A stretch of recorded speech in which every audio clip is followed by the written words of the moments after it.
Imagine a civilization that has decided we're worth visiting. They're older than us. They've had a million-year head start. One planet, no wars, no shortages. They can build anything they can imagine, and they've imagined a lot. They point a ship at Earth and they leave. They don't get here. Not in 10,000 years. Not in 10 million. Not ever.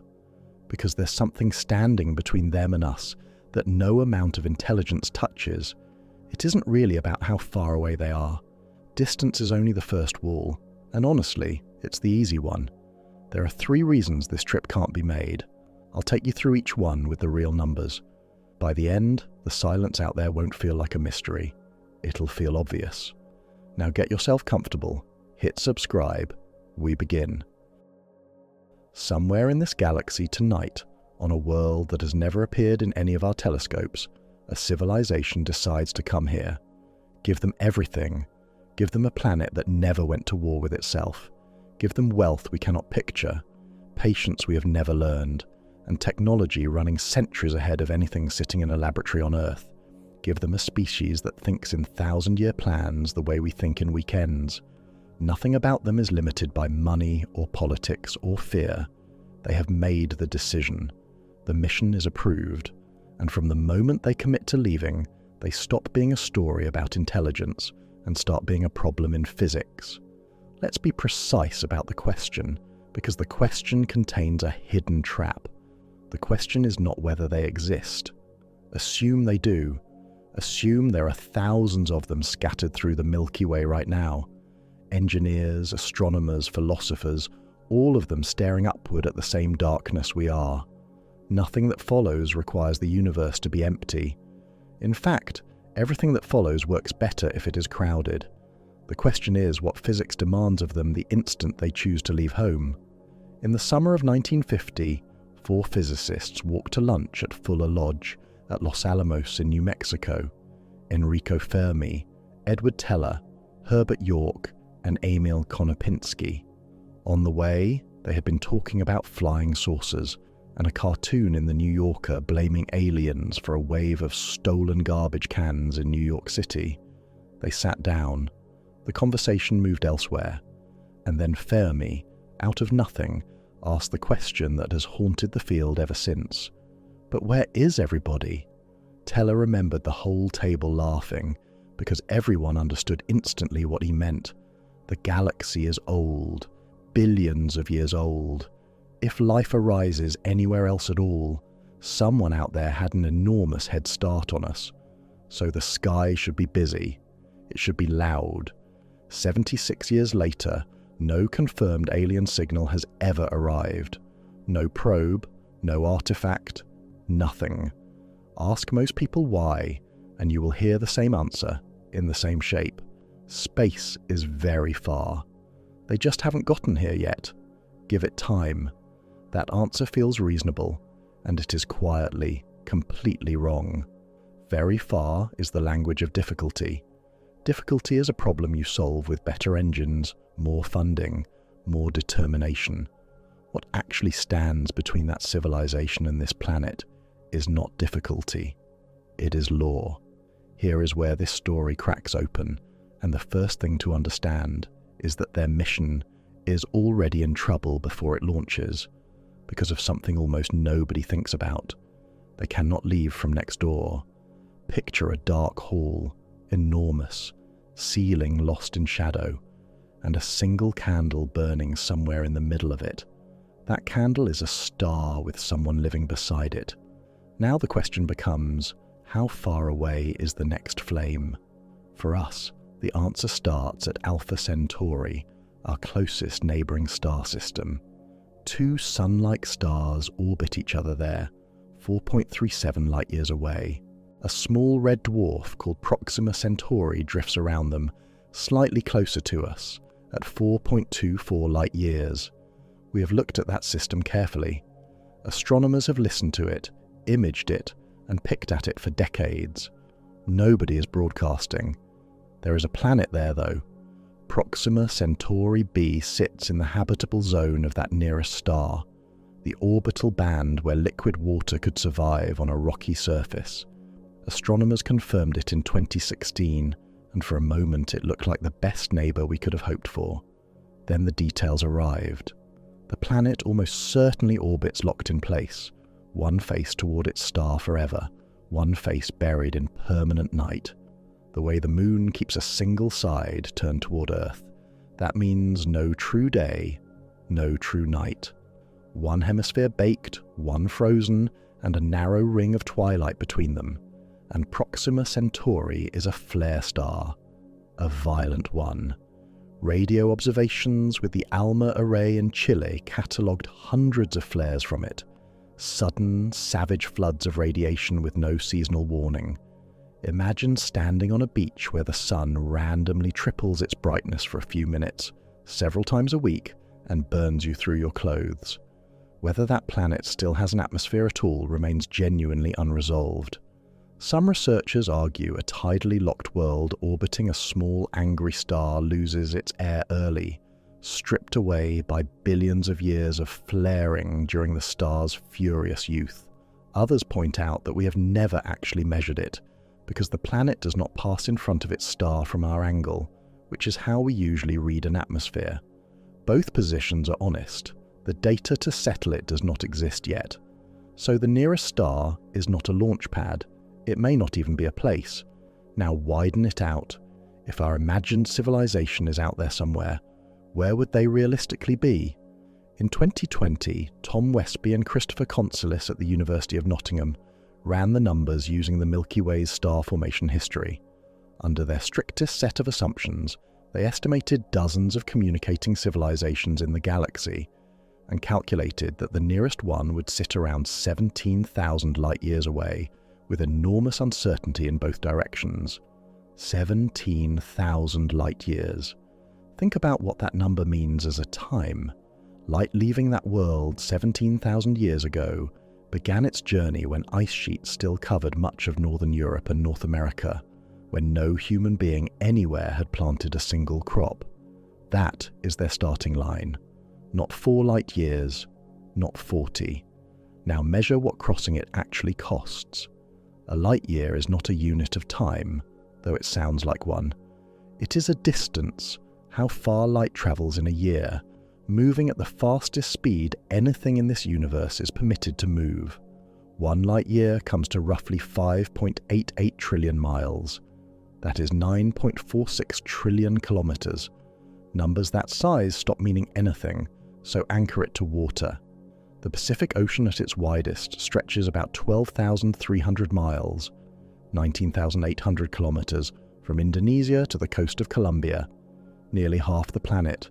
Lay that ocean end to end across just the gap to Proxima Centauri, our closest star. You would need to cross it 2 billion times, 2 billion Pacific Oceans, and that is the shortest interstellar trip available anywhere near us. Their engineers face this, and so do ours. So let's give them a fair yardstick, the best we have actually built and flown. Voyager 1 launched on September 5th, 1977. It is still moving, still transmitting, still the most distant object human hands have ever made. It travels outward at roughly 38,000 miles per hour, about 61,000 kilometers per hour. That is genuinely fast. At that speed, you would cross the Atlantic, New York to London, in about 5.5 minutes. On November 18th, 2026, NASA calculates that Voyager 1 becomes the first object we have ever built to sit 1 full light day from Earth, 16 billion miles out, 26 billion kilometers. From that distance, a command sent from Earth takes 24 hours to arrive, and a reply takes another day to come home. Sit with that. 49 years of continuous flight, without stopping, without slowing, to cross a distance light covers between one sunrise and the next. Now point Voyager 1 at Proxima Centauri and let it run. The journey takes roughly 75,000 years. 75,000 years ago, our species was still confined largely to Africa, at the beginning of the migrations that would eventually populate every continent. Neanderthals held Europe. Nobody had built a wall, or a boat worth the name, or written a word. and compare it to everything we usually mean by history, every city, every empire, every religion, every written language, every war and cure and cathedral, the entire span since the last ice age released its grip, about 12,000 years. The trip to the nearest star, at our best speed, takes 6 times longer than all of that. Here comes the obvious objection, and it deserves a straight answer. Voyager is old technology. We have built faster things since. We have. On December 24th, 2024, NASA's Parker Solar Probe skimmed 3.8 million miles above the Sun's surface, 6.1 million kilometers, and hit 430,000 miles per hour, 692,000 kilometers per hour, the fastest any human-made object has ever moved. At that speed, you would circle the entire Earth in about 3.5 minutes, and that record equals roughly 0.06% of the speed of light. Feel the gap that way.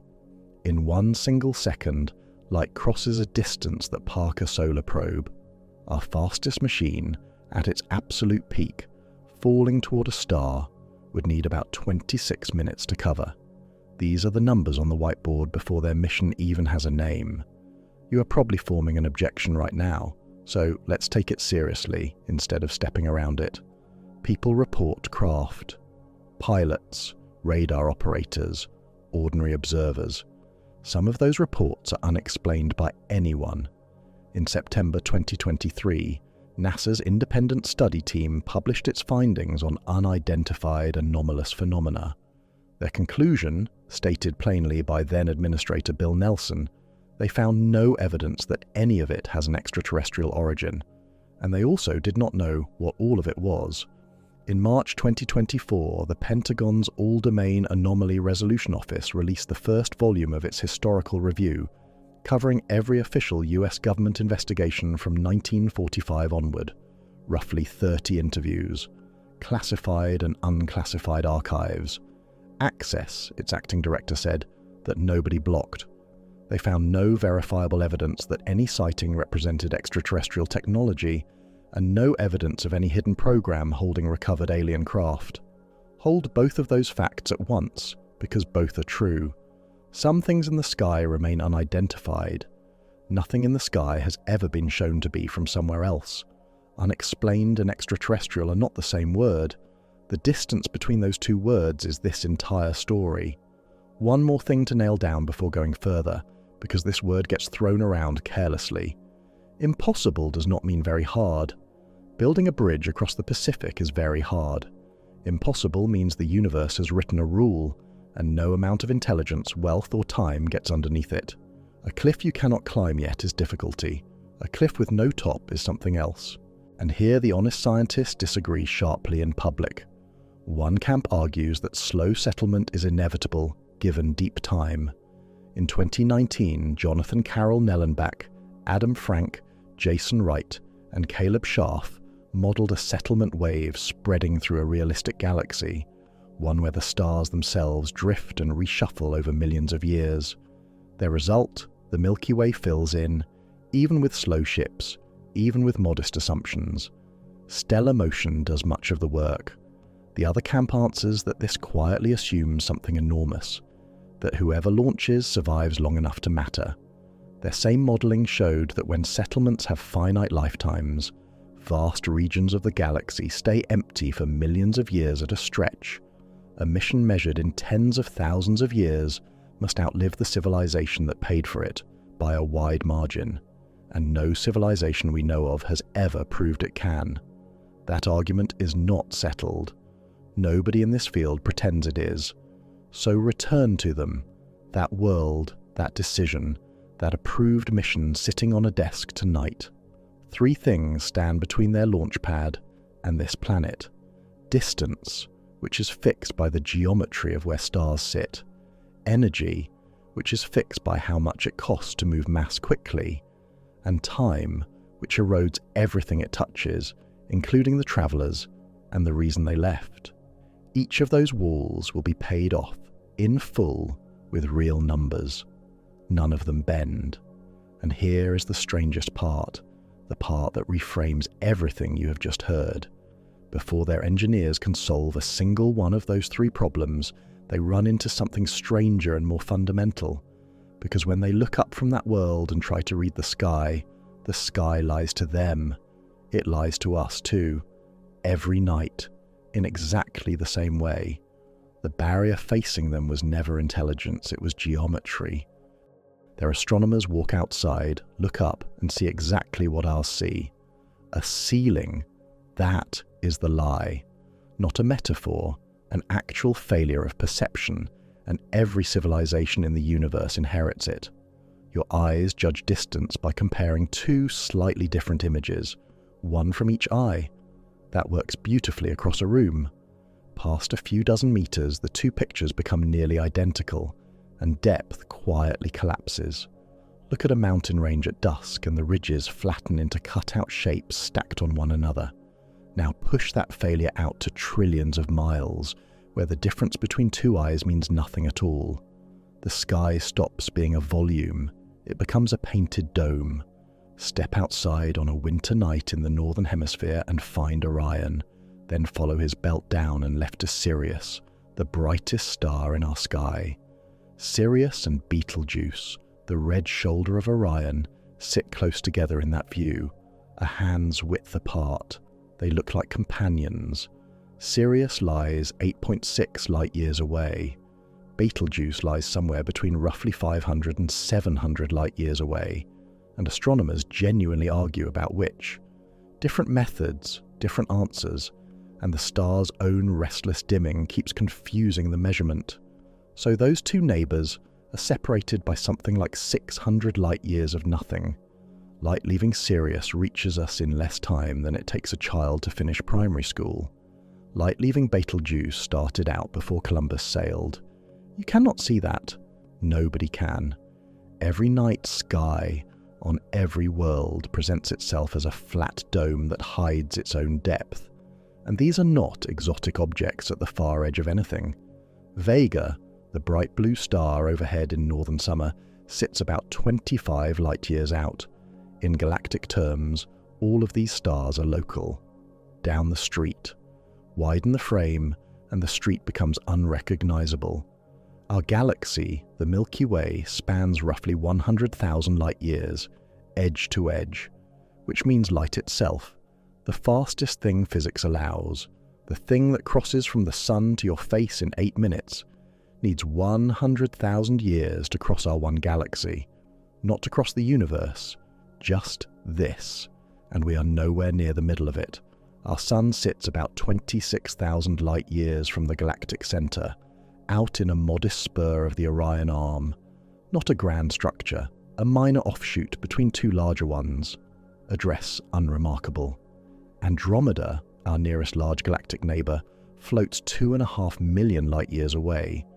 The light you can see from it on a dark night, a faint smudge, visible with the naked eye if you know where to look, left Andromeda before our ancestors had learned to shape stone tools. And the observable universe, the total sphere of everything whose light has had time to reach us, stretches roughly 93 billion light-years across. Here the honest disagreements begin, and they are worth pausing on. How many galaxies fill that sphere? For years the answer was 2 trillion, a figure Christopher Consolis and his colleagues reached by counting galaxies in Hubble's deep field images and extrapolating, concluding that Hubble had missed around 90% of what was out there. Then NASA's New Horizons spacecraft, on its way past Pluto and beyond, did something Hubble physically cannot. It got away from the light pollution of our own inner solar system, the faint glow of sunlight scattering off dust, and measured the true darkness of deep space from more than 4 billion miles out. Mark Postman and Todd Lauer's team analysed that background glow, and the number came back much smaller. Hundreds of billions of galaxies, not trillions. As Postman put it, we simply do not see the light of 2 trillion galaxies. Both teams are careful. Both methods are defensible. One counts what it can see and multiplies. The other measures the total light and works backward. They disagree by roughly a factor of 10, and the disagreement remains open. Think about that for a second. We cannot yet agree on how many galaxies exist, to within a factor of 10, but the planet question is far more settled, and the answer is startling. NASA's Exoplanet Archive now lists more than 6,000 confirmed worlds beyond our solar system. The count crossed 6,000 in September 2025 and keeps climbing every week. 35 years ago, that number was 0. We did not know whether planets around other stars were common, rare, or a fluke of our own system. Kepler and TESS settled it. Planets are the rule, not the exception. Most stars you can see tonight almost certainly have something orbiting them, so the raw material for life sits everywhere. Which brings us straight back to Fermi's question, sharpened. In 1961, Frank Drake wrote down an equation to estimate how many communicating civilizations share our galaxy. Multiply the star formation rate by the fraction with planets, by the fraction that are habitable, by the fraction where life starts, and so on, down to how long a civilization survives. The Drake equation is often described as a calculation. It is closer to a filing cabinet. It organizes our ignorance into labeled drawers. It does not tell us what is inside them. In 2018, Anders Sandberg, Eric Drexler, and Toby Ord at Oxford did something the original never did. Instead of plugging in single best-guess numbers, they fed in the full range of scientific uncertainty for each term, because for some of those terms, particularly the odds of life starting from chemistry at all, the honest range spans dozens of orders of magnitude. The result unsettled people.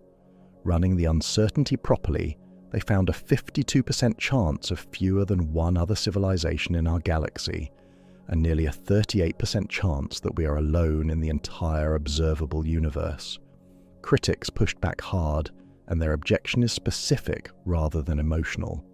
The entire conclusion, they argue, is driven by how the authors modeled the probability of life arising from non-life, a number nobody can measure, because we have exactly one example. Choose a different, equally defensible distribution for that one term, and the answer swings wildly. The Rare Earth camp says complex life requires an improbable pile-up of coincidences, a stable star, a large moon, plate tectonics, a shielding giant planet. The optimists answer that we are generalizing from a single data point, which is not science so much as autobiography. Nobody has won this. Nobody is close. And here is what makes this whole disagreement almost beside the point. Suppose the optimists are completely right. Suppose the galaxy is crowded. Thousands of civilizations right now, tonight. The spacing still kills the mission. In our region of the galaxy, stars average 4 to 5 light-years apart. Crowd the galaxy with minds and you have not moved a single star closer. Let's put that spacing into something you can hold in your head. Shrink the entire Milky Way, all 100,000 light-years of it, until it fits neatly across the continental United States coast to coast, about 2,800 miles, 4,500 kilometers. At that scale, what is our sun? Not a marble, not a grain of sand. Our sun becomes a speck about 7/1000ths of a millimeter across, roughly the width of a single red blood cell. Invisible. You would need a microscope to find it on that map. Now, where is the nearest other star? Not a hair's breadth away. Roughly 600 feet, about 190 meters. 2 American football fields, laid end to end, separating 2 specks you cannot see without magnification. And the nearest plausible civilization, using that 17,000 light-year estimate from earlier? On this map, roughly 500 miles away, 800 kilometers, several states, 2 microscopic specks, 500 miles of paper between them. Now look at the rest of the map. Blank. Almost all of it. Emptiness is not a feature of the galaxy. Emptiness is the galaxy, with a scattering of nearly invisible dots in it. And that space between the stars is genuinely, physically, almost nothing. The interstellar medium, the thin gas drifting between star systems, averages about 1 atom per cubic centimeter. 1 atom in a volume roughly the size of a sugar cube. Here is what that means in something you have held. Take an ordinary coffee mug, empty it, and set it down in interstellar space. Inside that mug, about 500 hydrogen atoms, total. The air moving into your lungs right now is roughly 30 quintillion times denser than that. 30 billion times. We build vacuum chambers in laboratories, pumping for hours to reach the emptiest conditions we can engineer. Interstellar space is emptier by a wide margin, and it stretches on for trillions of miles, which creates a problem almost nobody thinks about until they try to fly through it. Sailors navigated by coastlines, then by stars, then by satellites. Every one of those methods requires landmarks, fixed reference points you can measure yourself against.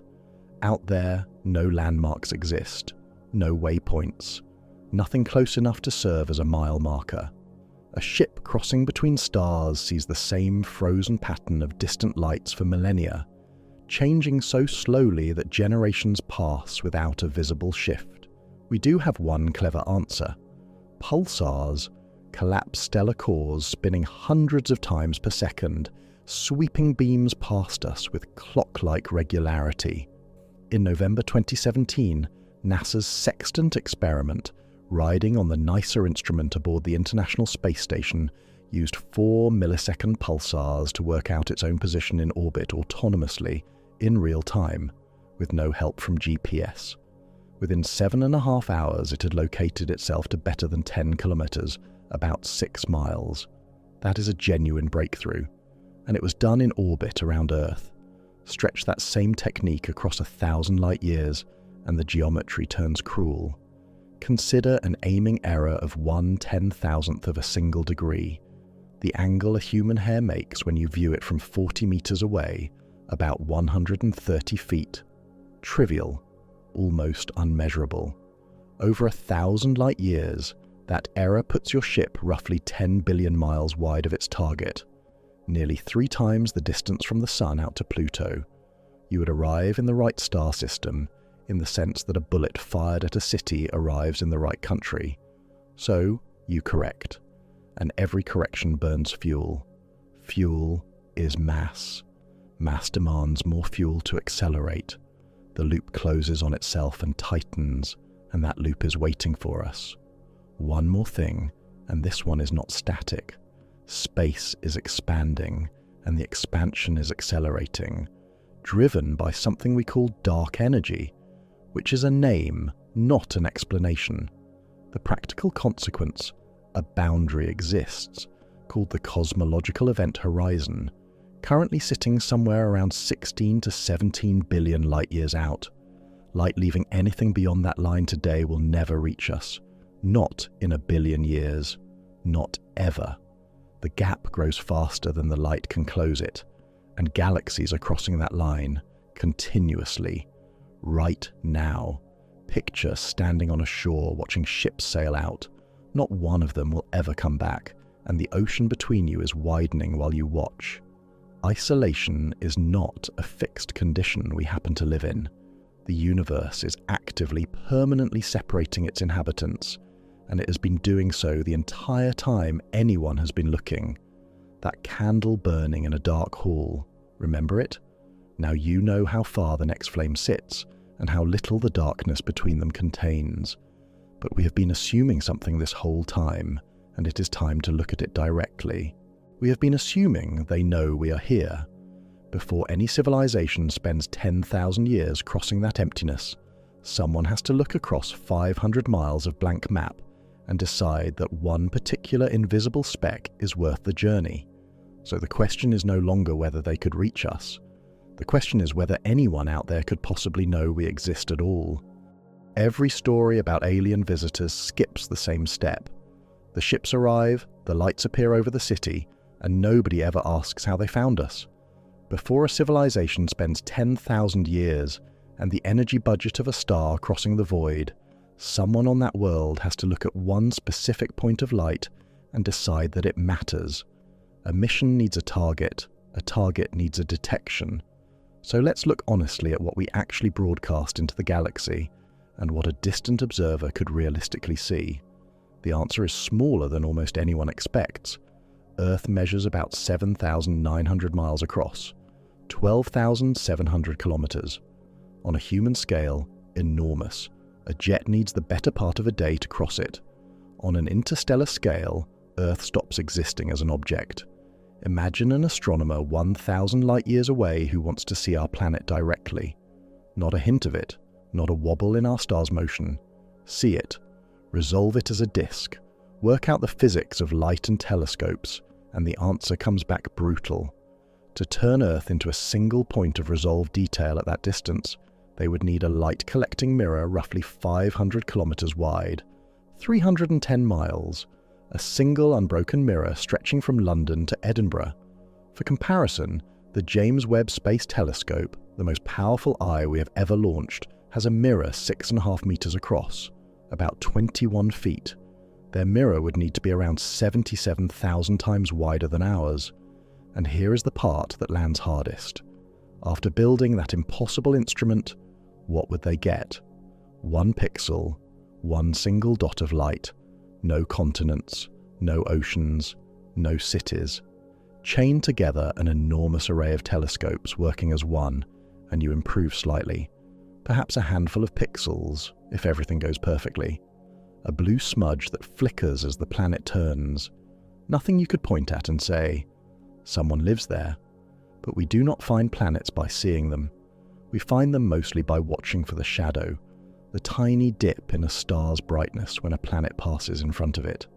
That is the transit method, and it has given us most of the 6,000 worlds we know. Here is what most people misunderstand about it. The transit method only works if you happen to be sitting in the plane of that planet's orbit. Hold a ring at arm's length, look at it edge on, and anything crossing it passes in front. Tilt it even slightly, and the crossing object never eclipses anything at all. For Earth, that band of favourable sky, astronomers call it the Earth Transit Zone, measures about half a degree wide. Half a degree. Step outside tonight and look at the moon. That pale disk covers roughly half a degree of sky. From anywhere outside that thin ribbon, Earth simply never crosses the sun. Not rarely. Never. Put a number on it. Within 100 light-years of us sit roughly 17,000 stars. Of those 17,000, only about 78 are positioned to watch Earth transit the sun. 17,000 seats in a stadium. 78 of them can see the stage, so they cannot see us. But surely they can hear us. We have been shouting into space for a century. Have we?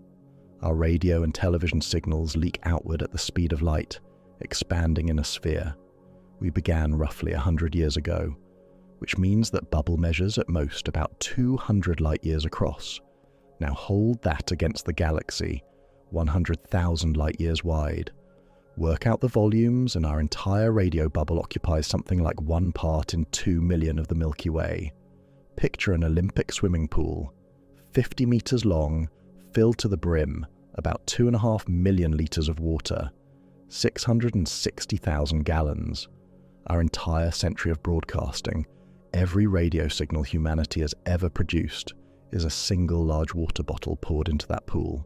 And even inside our own bubble, the signal is not what you imagine. Radio waves obey the inverse square law, and the phrase sounds academic until you have felt it. Stand near a street lamp on a dark road. Step back until you are twice as far away, and the light on your hands drops not to half, but to a quarter. 10 times the distance, and you get 1/100th. The energy has not vanished. It has spread across a sphere that grows relentlessly faster than the distance. Now apply that to a television broadcast fanning out across trillions of miles. Our everyday transmissions thin toward nothing within a few light years. Not scrambled, not faint. Buried underneath the natural radio hiss of the universe itself, which never stops and never quiets. And the same law works in both directions. Their signals travelling toward us dissolve exactly the same way. We have measured how deep that problem runs. Breakthrough. Listen, the largest techno-signature search ever mounted, surveyed 1,327 nearby stars with the Green Bank and Parkes radio telescopes. and after removing everything traceable to human interference, they were left with 0 candidates. But the interesting part is the limit they could set. Their observations ruled out alien transmitters above roughly 2 trillion watts of beamed power. 2 trillion watts. That is the continuous output of around 2,000 large nuclear power plants aimed at us, running without pause. Below that threshold, a civilization could be transmitting steadily, and we would hear nothing at all. Our best listening leaves almost the entire realistic range of alien signals completely invisible. Let's step across the gap and stand in their shoes for a moment. Imagine you are that astronomer 1,000 light-years away on a world whose name we will never learn. You have a good instrument. You are patient. You point it at a modest yellow star in an unremarkable region of the galaxy, our Sun. What arrives at your detector left Earth around the year 1026. In that year, medieval Europe sits under Conrad II. The Song dynasty rules China. No engine has ever been built. Not one electric light burns anywhere on the planet. No radio transmitter exists, and will not for another 900 years. You see a yellow dwarf star, one of many millions of nearly identical yellow dwarf stars in your catalogue. If the geometry happens to favour you, that 1 in 200 chance, you might catch a faint dip in brightness every 365 days. Something small, rocky, in a temperate orbit. Push your instruments to their limit, and you might tease out the atmosphere. Water, nitrogen, and oxygen. A gas so chemically aggressive that it should not persist unless something keeps replenishing it. That would be a remarkable finding. It would suggest life, and that is exactly where it stops. Oxygen tells you that biology is probably at work. Oxygen was in Earth's air for over 2 billion years before anything wrote a word. It says nothing about tools, cities, radio, or ships. Nothing about whether anyone down there could be talked to. So the astronomer files the result, writes the paper, and moves to the next target. No mission gets funded to cross 1,000 light-years to visit a planet with breathable air. And that scenario is generous. Far too generous. Because we are currently trying to do exactly that job at 1/8 of the distance, and it is tearing the field apart. K2-18b orbits a small red star 124 light-years away in Leo, a sub-Neptune, larger than Earth, sitting in the temperate zone where liquid water could exist.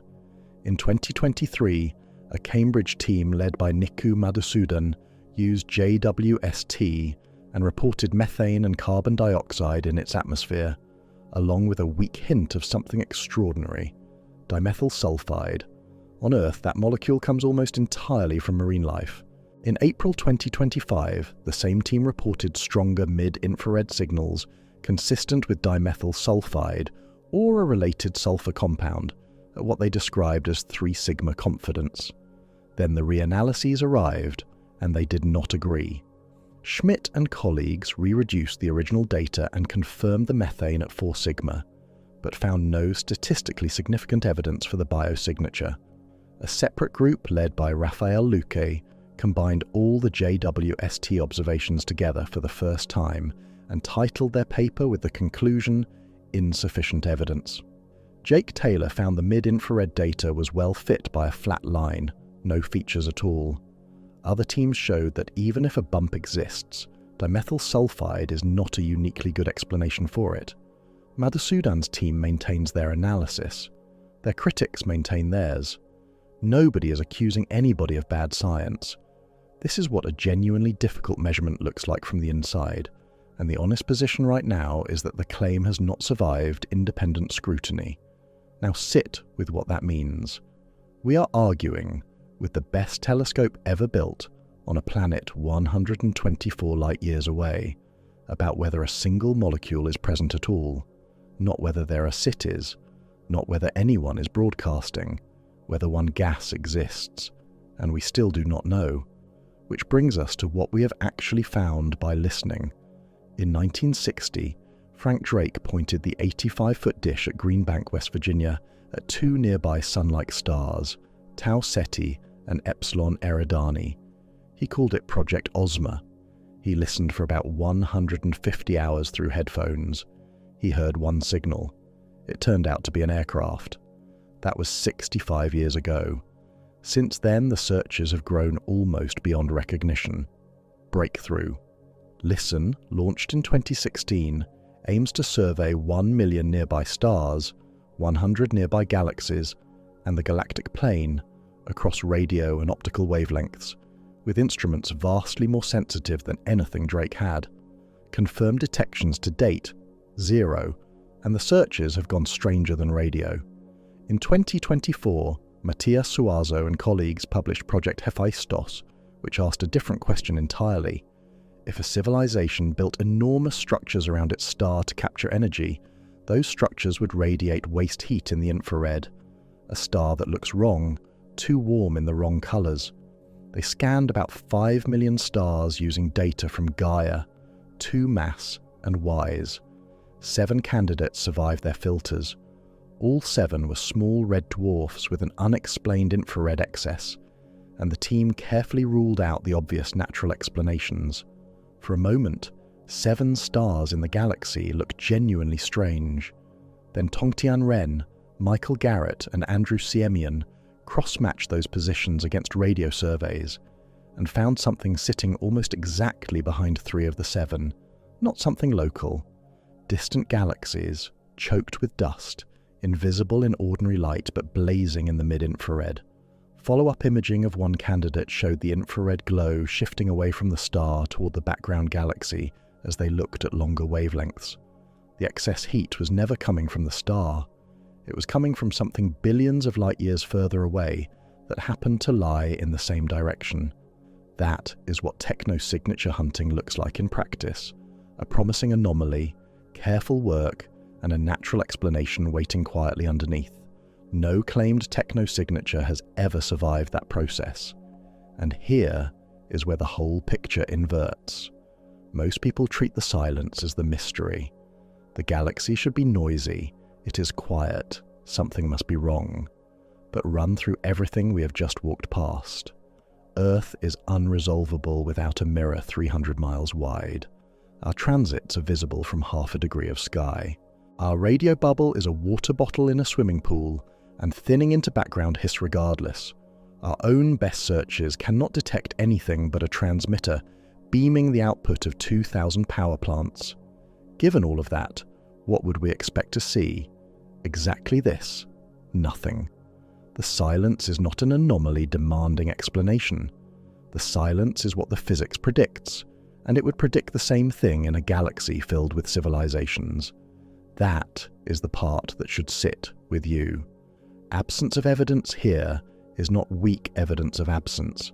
It is precisely what a crowded galaxy would look like from inside a planet like ours.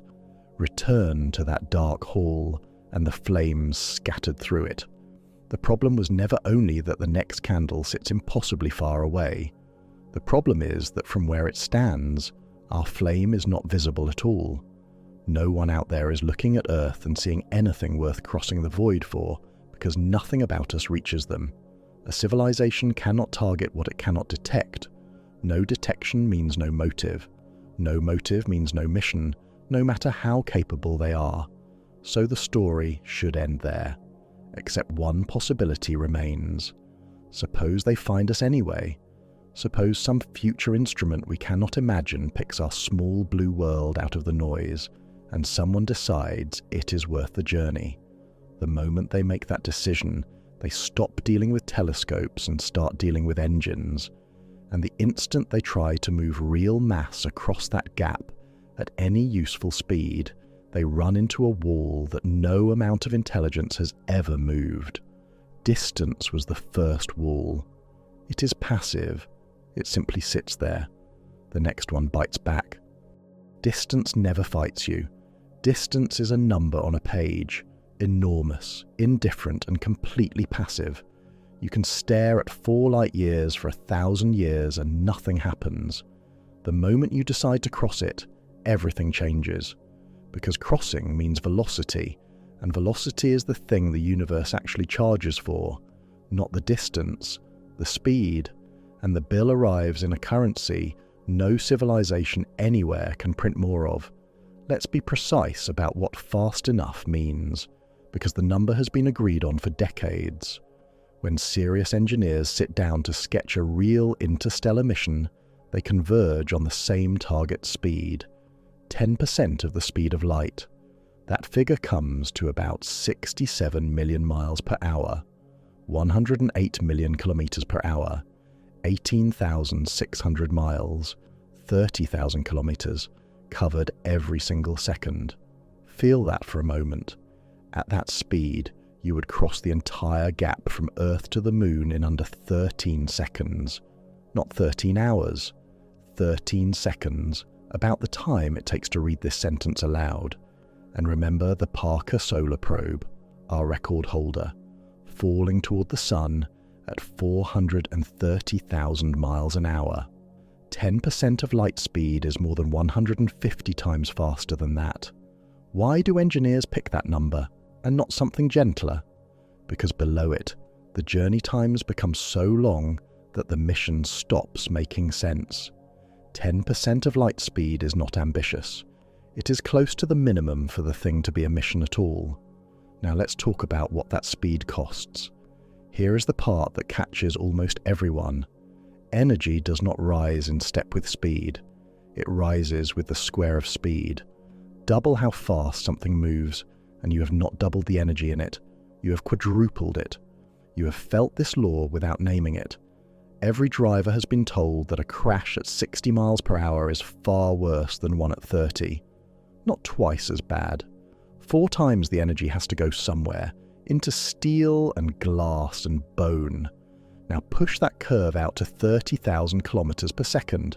Take a modest probe, 1,000 kilograms, roughly the weight of a small family car. Nothing exotic. Accelerate that car to 10% of light speed, and the energy you must pour into it comes to about 450 quadrillion joules. Numbers that size mean nothing on their own, so anchor it 3 ways. That is a full-sized 1 gigawatt nuclear power station running at maximum output, without pause, for about 14 years.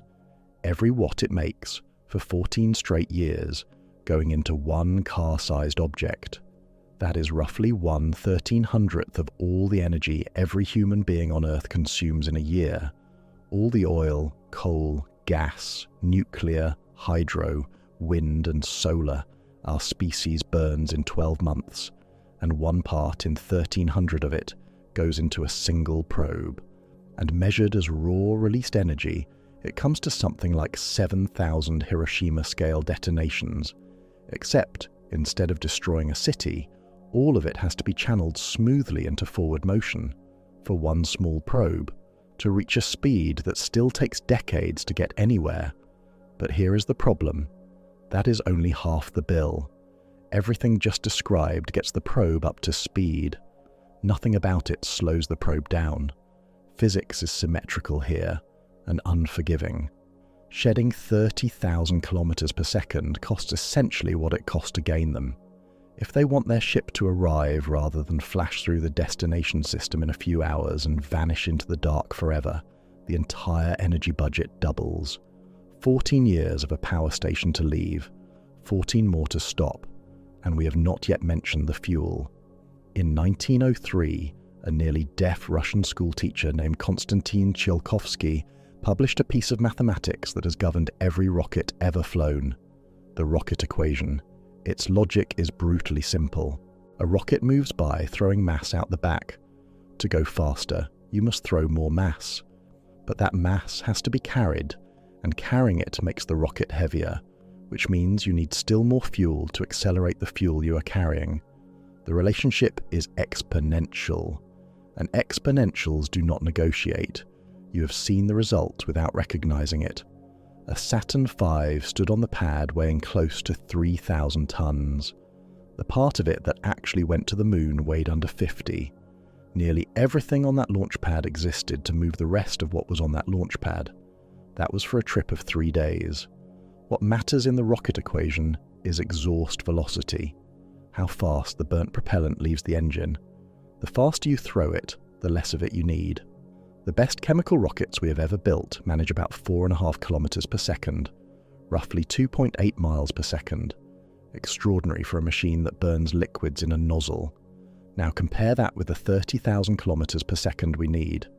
Run the arithmetic honestly, and the fuel required to push a probe to 10% of light speed with chemical rockets exceeds the mass of the observable universe. Not by a factor of 10, not by a factor of 1,000,000, by a number with thousands of digits in it. Chemistry is not merely inadequate, chemistry is not in the conversation. Nuclear thermal rockets, heating propellant with a reactor instead of burning it, roughly double that exhaust velocity to something near 8 kilometers per second. A genuine improvement. It moves the answer from impossible to impossible. So, engineers went somewhere stranger. In the late 1950s, a team at General Atomics that included Ted Taylor and the physicist Freeman Dyson designed Project Orion. The concept sounds like something invented in the middle of the night. Build an enormous ship with a thick steel pusher plate on the bottom, then detonate a series of nuclear bombs behind it, several per second, and ride the shock waves. Astonishingly, the physics worked. Dyson later calculated that an interstellar version could reach somewhere around 3 to 5% of light speed. Real, buildable, mostly with 1950s technology, and still only a third of the benchmark, with a wake of radioactive fallout and a ship the size of a small city. Then came the most detailed interstellar design ever produced. Between 1973 and 1978, 13 members of the British Interplanetary Society worked in their spare time on Project Daedalus. Their target, Barnard's Star, 5.9 light-years away. Their mission, a 50-year flyby at roughly 12% of light speed. They did not sketch it, they engineered it. Daedalus would be assembled in orbit and weigh about 54,000 tons at departure, heavier than a modern aircraft carrier, most of it fuel. 50,000 tons of propellant, 500 tons of scientific instruments. Its engine would ignite tiny pellets of frozen deuterium and helium, 3 with electron beams, 250 times a second, and funnel the explosions rearward with a magnetic field. And here is the detail that reveals the true scale of the thing. Helium-3 barely exists on Earth, so the Daedalus team specified where to get it, mine it from the atmosphere of Jupiter, using floating factories that would take decades to build and operate in the crushing pressure of a gas giant. That was not a footnote. That was step 1.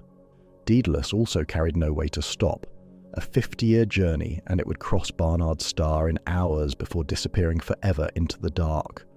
All of that depends on fusion, forcing light atomic nuclei to merge, the reaction that powers every star in the sky.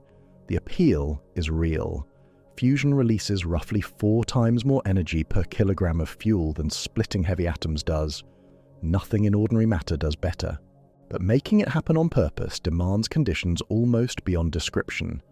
The fuel must reach temperatures above 100 million degrees, 6 or 7 times hotter than the core of our own sun, and nothing can hold it.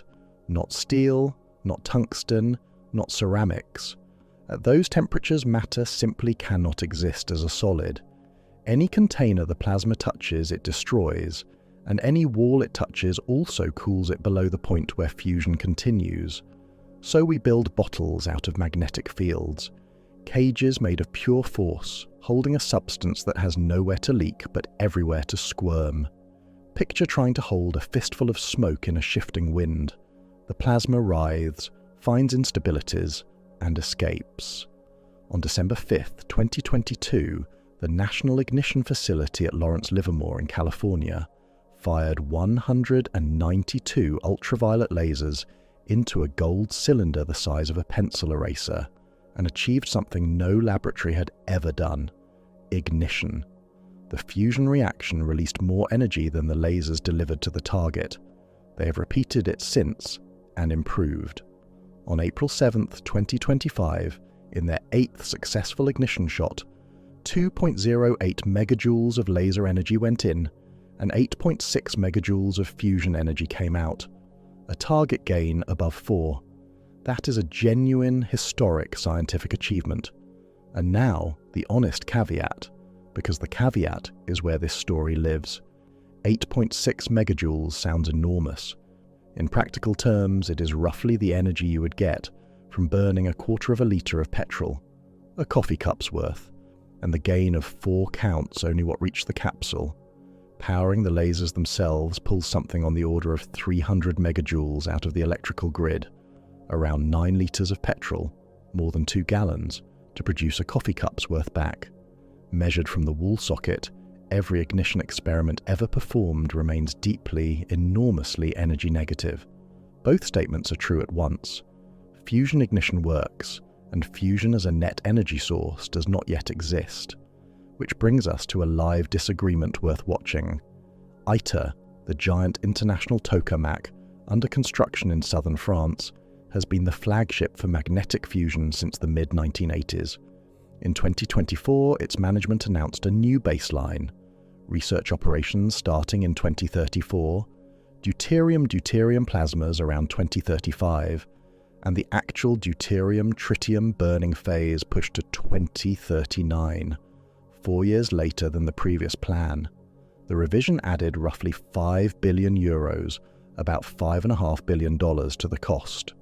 Its Director General, Pietro Barabaschi, was blunt about why. The earlier planning, he said, had been too optimistic. Meanwhile, private companies say the opposite. Helion Energy, chaired by Sam Altman, has a contract with Microsoft and maintains it will put its first electrons on the grid in Washington state in 2028.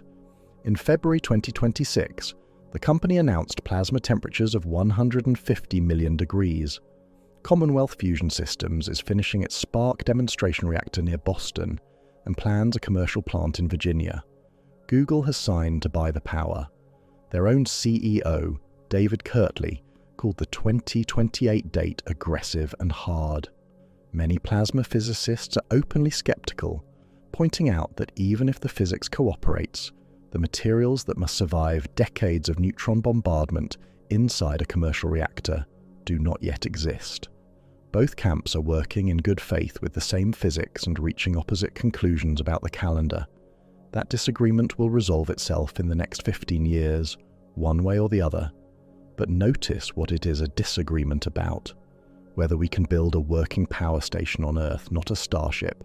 One option remains, and it sits at the absolute limit of what physics permits. Antimatter. Bring a particle together with its mirror image antiparticle and both vanish, converting 100% of their mass directly into energy. Fission converts a fraction of 1%. Fusion does a little better. Antimatter converts everything. Nothing beats it. Nothing can. So how much do we have?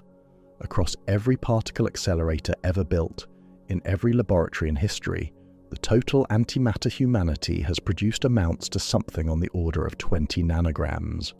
A nanogram is 1/1,000,000th of a gram. A single grain of table salt weighs about 58,000 nanograms. So everything we have ever made comes to roughly 1/3000th of 1 grain of salt, and it cost a fortune. A NASA study estimated the price of producing a single gram of antiprotons at around $62.5 trillion. Now, do the calculation for our 1,000-kilogram probe. Assume perfect conversion, perfect containment, no losses anywhere. A physically impossible best case. Accelerating it to 10% of light speed needs about 5 kilograms of antimatter. 10 kilograms if it plans to stop at the other end. 10 kilograms against the 20 nanograms we have ever produced. At that estimated cost, the fuel alone would run to something over 6,000 years of the entire planet's economic output. Every farm, factory and worker on Earth producing nothing but antimatter for 6,000 years, longer than writing has existed, for one probe, weighing about as much as a small car. So look at where this leaves them. Their engineers can raise the energy. Grant them that. Give them a civilization that harvests starlight at industrial scale, and the 450 quadrillion joules stop being the obstacle.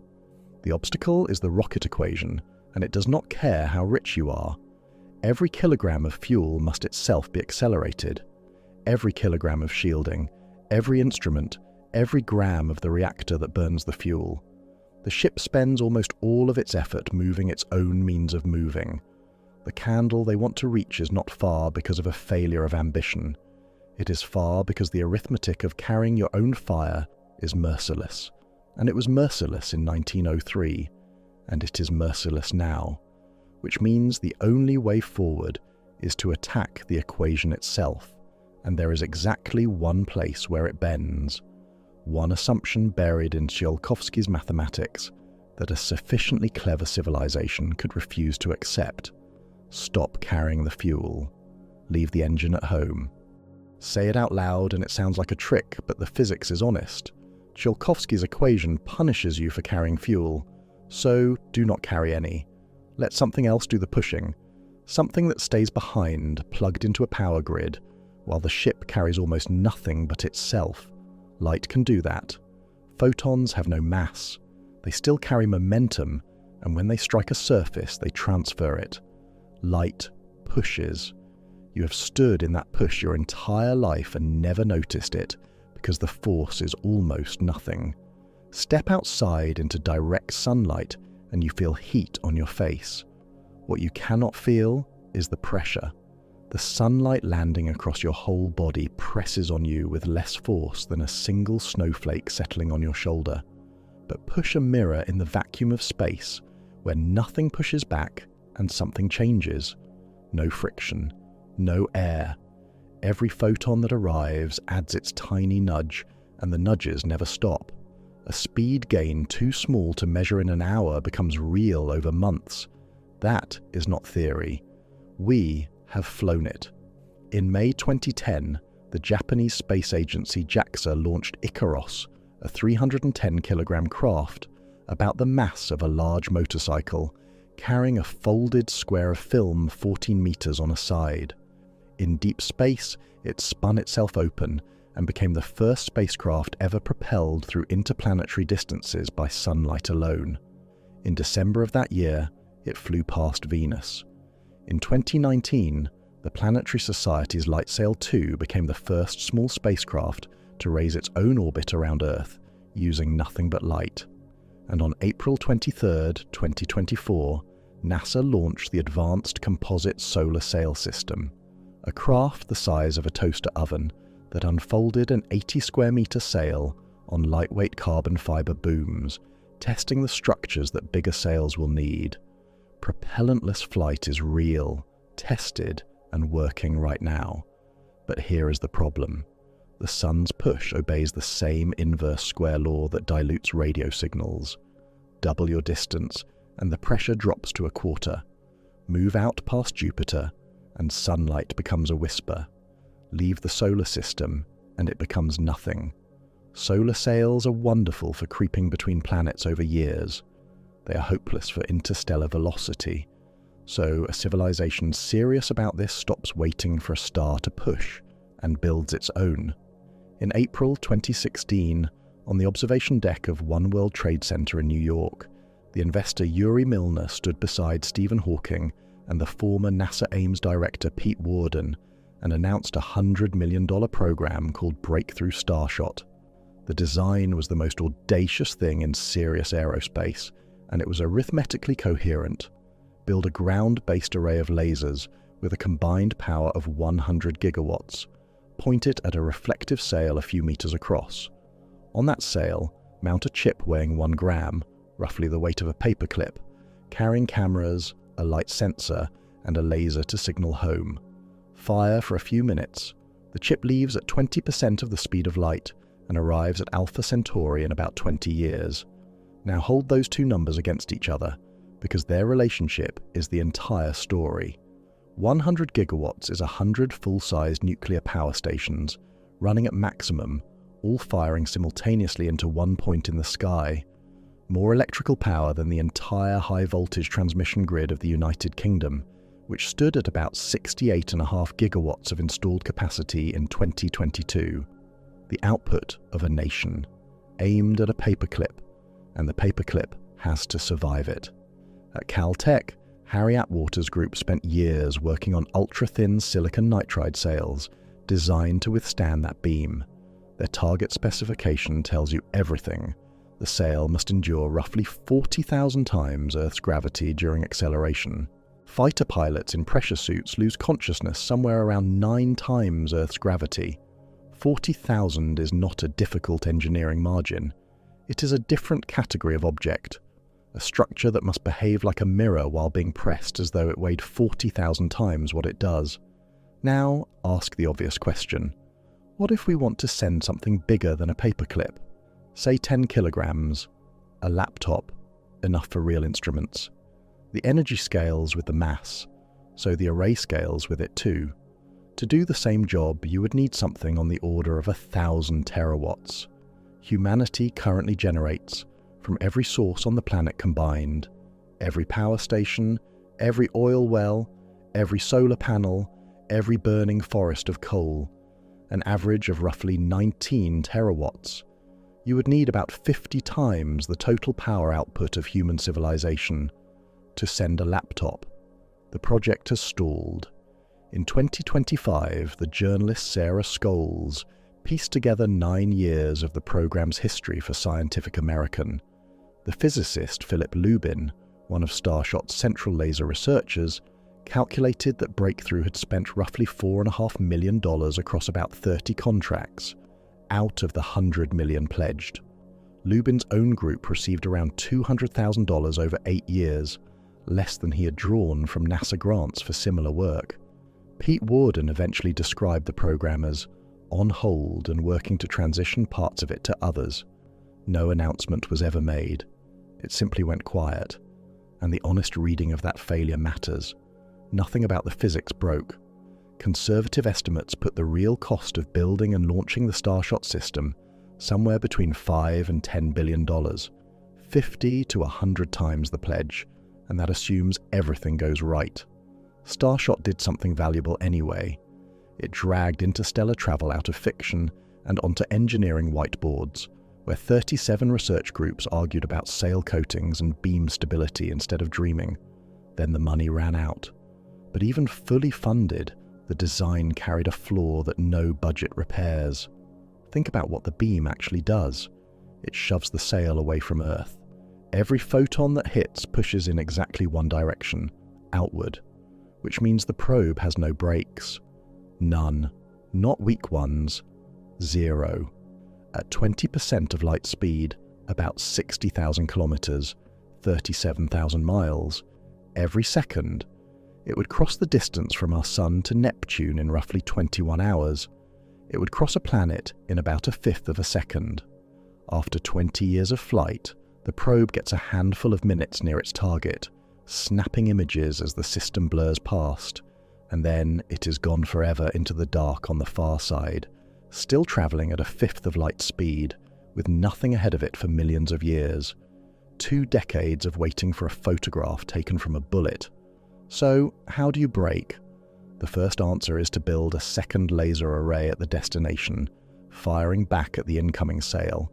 Read that again. To decelerate at Alpha Centauri, you must already have infrastructure at Alpha Centauri. The solution assumes you have solved the problem you are trying to solve. The second answer is far more elegant, and it comes from real published work.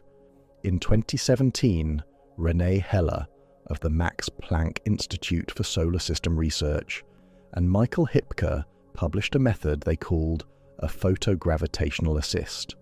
Do not use a laser at all. Use the destination star's own light as a brake, angling the sail so the oncoming starlight pushes against the craft while the star's gravity bends its path. They ran the numbers properly.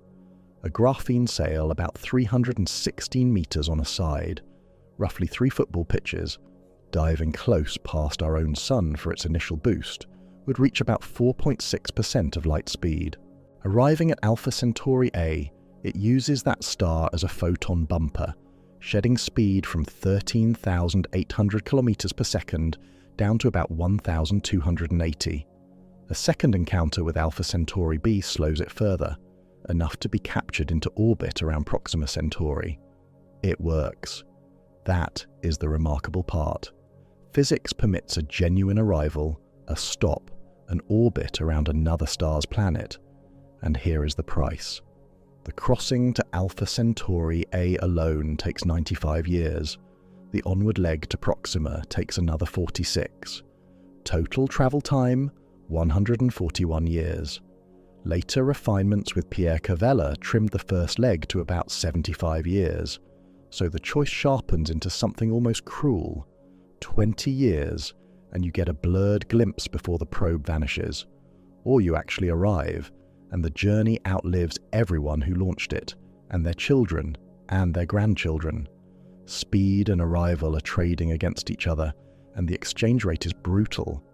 One more idea deserves a hearing, because for decades it looked like the answer. In 1960, the physicist Robert Bussard proposed something beautiful. Interstellar space contains hydrogen, thin but everywhere. Fly a vast electromagnetic scoop ahead of your ship, funnel that hydrogen into a fusion reactor, and burn it as you go.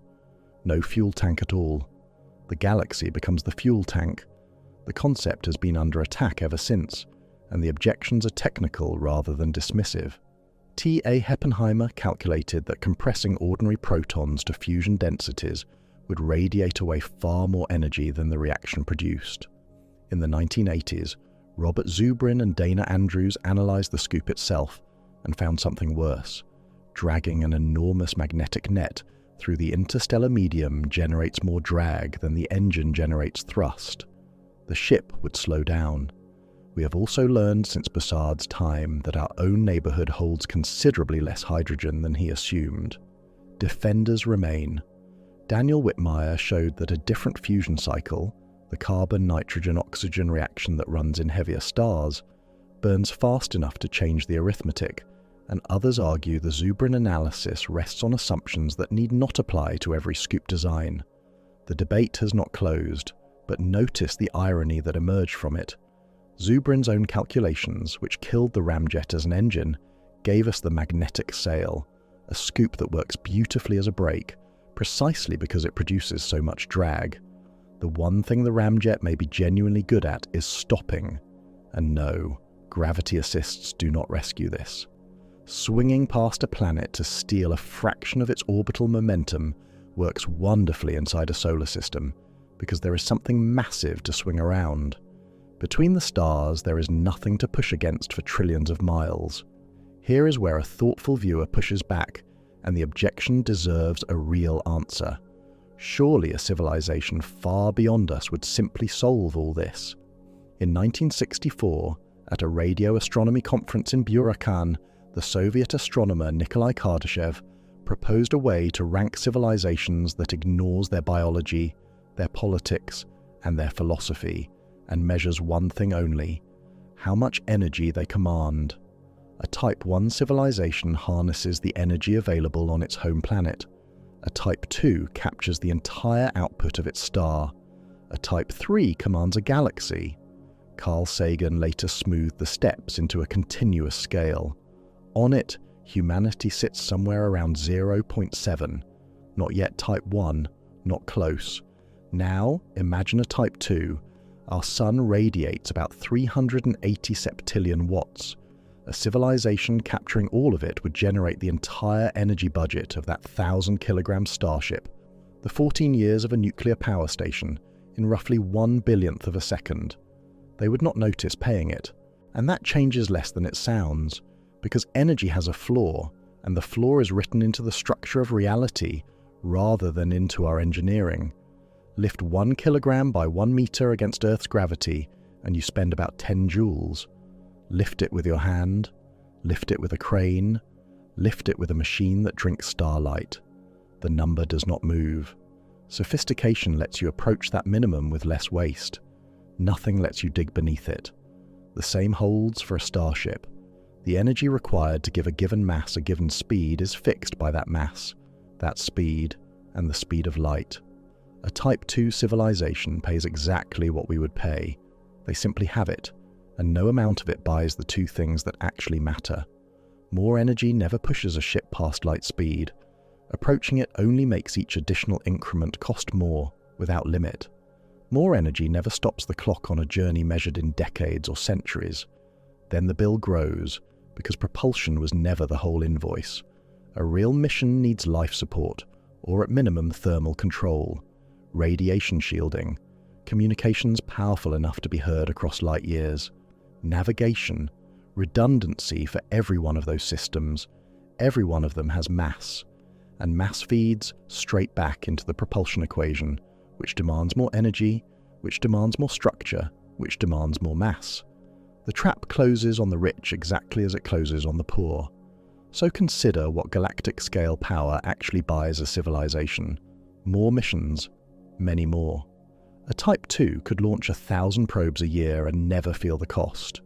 What it does not buy is a faster crossing, a safer one, or a shorter wait. Those are set by geometry and by the speed of light, and both were fixed long before anyone existed to be frustrated by them. Return to that dark hall one more time. Unlimited energy does not move the candles closer together. It does not make the light travel further. It only means you can light more of them, each still burning inside its own small circle, each still unable to reach the next. They have the power, they have the sail, they have, in principle, a way to stop. What they have bought themselves is a journey lasting 1.5 centuries, and that is where the third wall rises, the one that no engine, no laser, and no star-eating machine has ever touched. The engine's light, the ship begins to move, and time begins to work on everything inside it. Distance sits there. Energy is a number you either have or you do not. Time is different. Time does something. From the instant the engine's light, a clock starts running inside that ship, and it does not run on the mission. It runs on the crew, on the seals, on the reactor housing, the water recycler, the seed stock, the memory of why any of this was begun. Distance and energy are obstacles. Time is a solvent. Give them the benchmark speed, 1/10 of light speed, the number every serious design converges on. At that speed, Proxima Centauri takes about 42 years, one way. Make that personal. A crew member boards at 30, young enough to have volunteered out of hunger rather than duty. They step onto that world at 72, if they live, having spent every year between those two ages inside the same corridors. And if they want to come home, the round trip consumes an entire human life. Depart at 30, return at 114. Nobody returns. That is the nearest star, the one 4 light years away. The best case. Now take the realistic case, a target 1,000 light years out. At 1/10 of light speed, that journey takes 10,000 years. Guess what our species was doing 10,000 years ago before reading the answer? No writing existed anywhere on Earth. No cities. No horses had been domesticated. The last ice sheets were still retreating from northern Europe, and the first farmers were experimenting with wild grasses in the Middle East. Every single thing you would call history happened after that point. The whole of it, Sumer, Egypt, Rome, the printing press, the internet, fits inside one voyage, and that assumes they achieve 1/10 of light speed. Drop to 1%, still 100 times faster than anything humanity has built, and the same journey takes 100,000 years. 100,000 years ago, our species had barely begun leaving Africa. Neanderthals held Europe. Anatomically modern humans existed, but nothing we would recognize as culture had yet appeared. Nothing we have ever built survives on that scale. Consider our record honestly. The oldest monumental structure we know of stands at Göbekli Tepe in southeastern Turkey. Massive T-shaped limestone pillars raised by hunter-gatherers between about 9,600 and 8,200 years before the Common Era, roughly 11,500 years old. But those builders abandoned it and buried it. Nobody maintained it. It survived because it was covered in dirt and forgotten. Look instead at things that were kept going. The oldest continuously operating company in the world was Kongo Gumi, a Japanese temple construction firm founded in 578. 50 generations of one family building and repairing Buddhist temples. It lasted about 1,430 years. In 2006, it was absorbed by another company. 14 centuries is the record for keeping any human organization alive and doing one thing. A 10,000-year voyage asks for 7 times that, without failure, without rescue, with no outside world to draw new people, new materials, or new ideas from. So nobody serious proposes sending individuals. They propose sending a population. And here the field splits open in a way that should make you pause.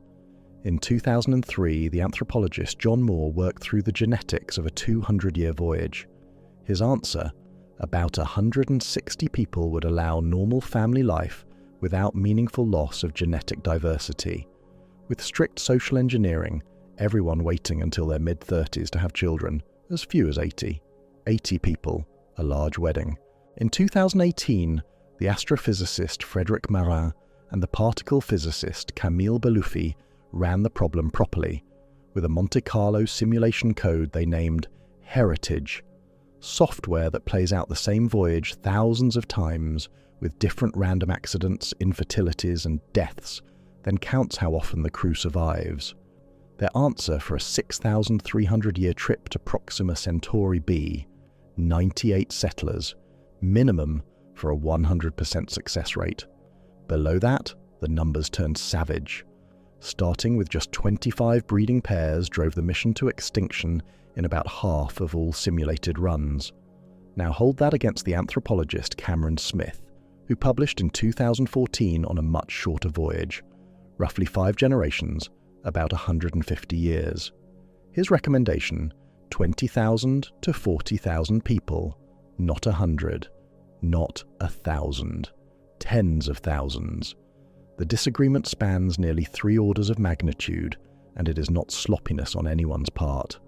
Smith included things the others left out: mutation accumulating across generations, genetic drift stripping diversity from small populations, and the assumption that at least one severe catastrophe will strike during the journey. Build in a disaster, and you need a population large enough to absorb it. Nobody has settled this, and the answer decides everything. 98 people with their food, air, water, medicine and living space is an apartment building. Difficult, but conceivable. 40,000 people is a city with farms, hospitals, schools, workshops, and enough spare parts to rebuild itself repeatedly across centuries. Now, accelerate that city to 1/10 of the speed of light. Every extra person is mass. Mass feeds straight back into the energy bill and the fuel arithmetic, which means the population geneticists and the propulsion engineers are pulling against each other, and the tension between them may decide whether the ship can leave the ground at all. But suppose the mass problem gets solved. There is a harder question underneath, and we have actually tested it. On September 26, 1991, 8 people were sealed inside Biosphere 2, a glass and steel enclosure near Oracle, Arizona, covering just over 3 acres, built for roughly $150 million. Inside, a rainforest, an ocean with a coral reef, a mangrove wetland, a savanna, a desert, and a working farm. They had free sunlight. They had Earth's gravity. They had a medical team standing 20 meters away on the other side of the glass. Watch what happened. Oxygen began disappearing, slowly, persistently, for 16 months, and nobody could work out where it was going. The level fell from a normal 20.9% to about 14.2%, the equivalent of breathing at 15,000 feet near the summit of a serious mountain. Half the crew developed altitude sickness. One member could not add a column of numbers. They had to pump liquid oxygen in from outside, which broke the one rule the entire experiment existed to test. The farm underperformed. Every crew member lost between 10 and 20% of their body weight. 19 of the 25 vertebrate species brought inside died out. Every pollinating insect died, so the crew hand-pollinated flowers one by one, and the 8 of them fractured into hostile factions. Some stopped speaking to each other entirely, a rift that outlasted the mission by years. 2 years, on Earth, with rescue available. A generation ship must do that for millennia, sealed, with nobody outside the hull in any direction for trillions of miles. Now place yourself inside that ship, 500 years into a 10,000-year voyage. You were born here. Your parents were born here. So were your grandparents and theirs, back through 20 generations. The people who designed this vessel and chose its destination are not history to you. They are closer to scripture. Names in an archive, faces in old recordings, speaking a language that has quietly drifted away from yours. That drift is not speculation. Take English of 1,000 years ago. A modern English speaker cannot read it or understand a word of it spoken aloud. The mission charter written at departure would need translating, and translations carry interpretations, and interpretations become doctrine. So factions form, and you can see the shape of them from here. One group holds the mission as sacred duty, the reason for every rule, every ration, every restriction on who may have children and when. Another sees it differently. They did not volunteer. Their ancestors volunteered and sentenced every descendant to be born inside a corridor, live inside a corridor, and die inside a corridor to serve a goal that pays out to strangers centuries from now. From inside that view, the ship is not a vessel, it is an inherited prison. And a third group may go further. Having never seen a planet, never stood under a sky, never known anything but curved walls and recycled air, some may simply stop believing the destination exists at all. The ship is the world. The stars outside are lights, not places. Human societies have fragmented and reorganized on far shorter timescales, reliably, in every century we have records for. Then the unsettling possibility. Suppose the ship arrives and the people aboard do not want to leave. Suppose arrival is met not with celebration, but with terror, a demand to keep flying, because the only home anyone has ever known is the thing they are being asked to abandon for a hostile rock. Nobody has ever tested that, but nothing in human behavior makes it unlikely. And underneath the sociology sits arithmetic that is almost cruel. Imagine a ship so extraordinarily reliable that it has a 99.9% chance of surviving any given year without a mission-ending failure. One chance in 1,000 of catastrophe, annually. Better than anything we have ever built. Run that across 10,000 years. The probability of arrival falls to roughly 1 in 22,000. Now work backwards.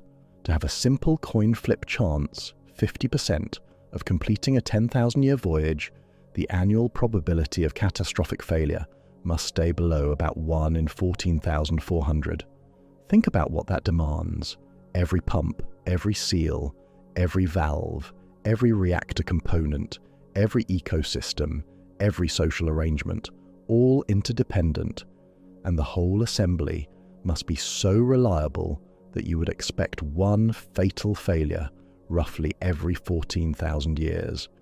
The entirety of recorded human history would have to run twice without a single unrecoverable mistake. No technology we have ever built has approached that across interdependent systems. Not close. So engineers look for exits, and 3 exist on paper. Freeze the crew. Cryogenic hibernation removes the generations entirely. No societies to fracture, no descendants to resent anything. Individual cells survive freezing routinely. Embryos survive it. Some whole organs have now been vitrified, rewarmed, and successfully transplanted in animals. No whole mammal has ever been frozen, stored for the long term, and revived. Not one. The physics of ice crystals forming inside a large body remains unsolved, and calling it an engineering problem does not make it one. Send embryos instead. Frozen embryos are almost weightless, need no food, no air, no politics. The mass problem simply evaporates. Then ask the question that destroys it. Who raises them?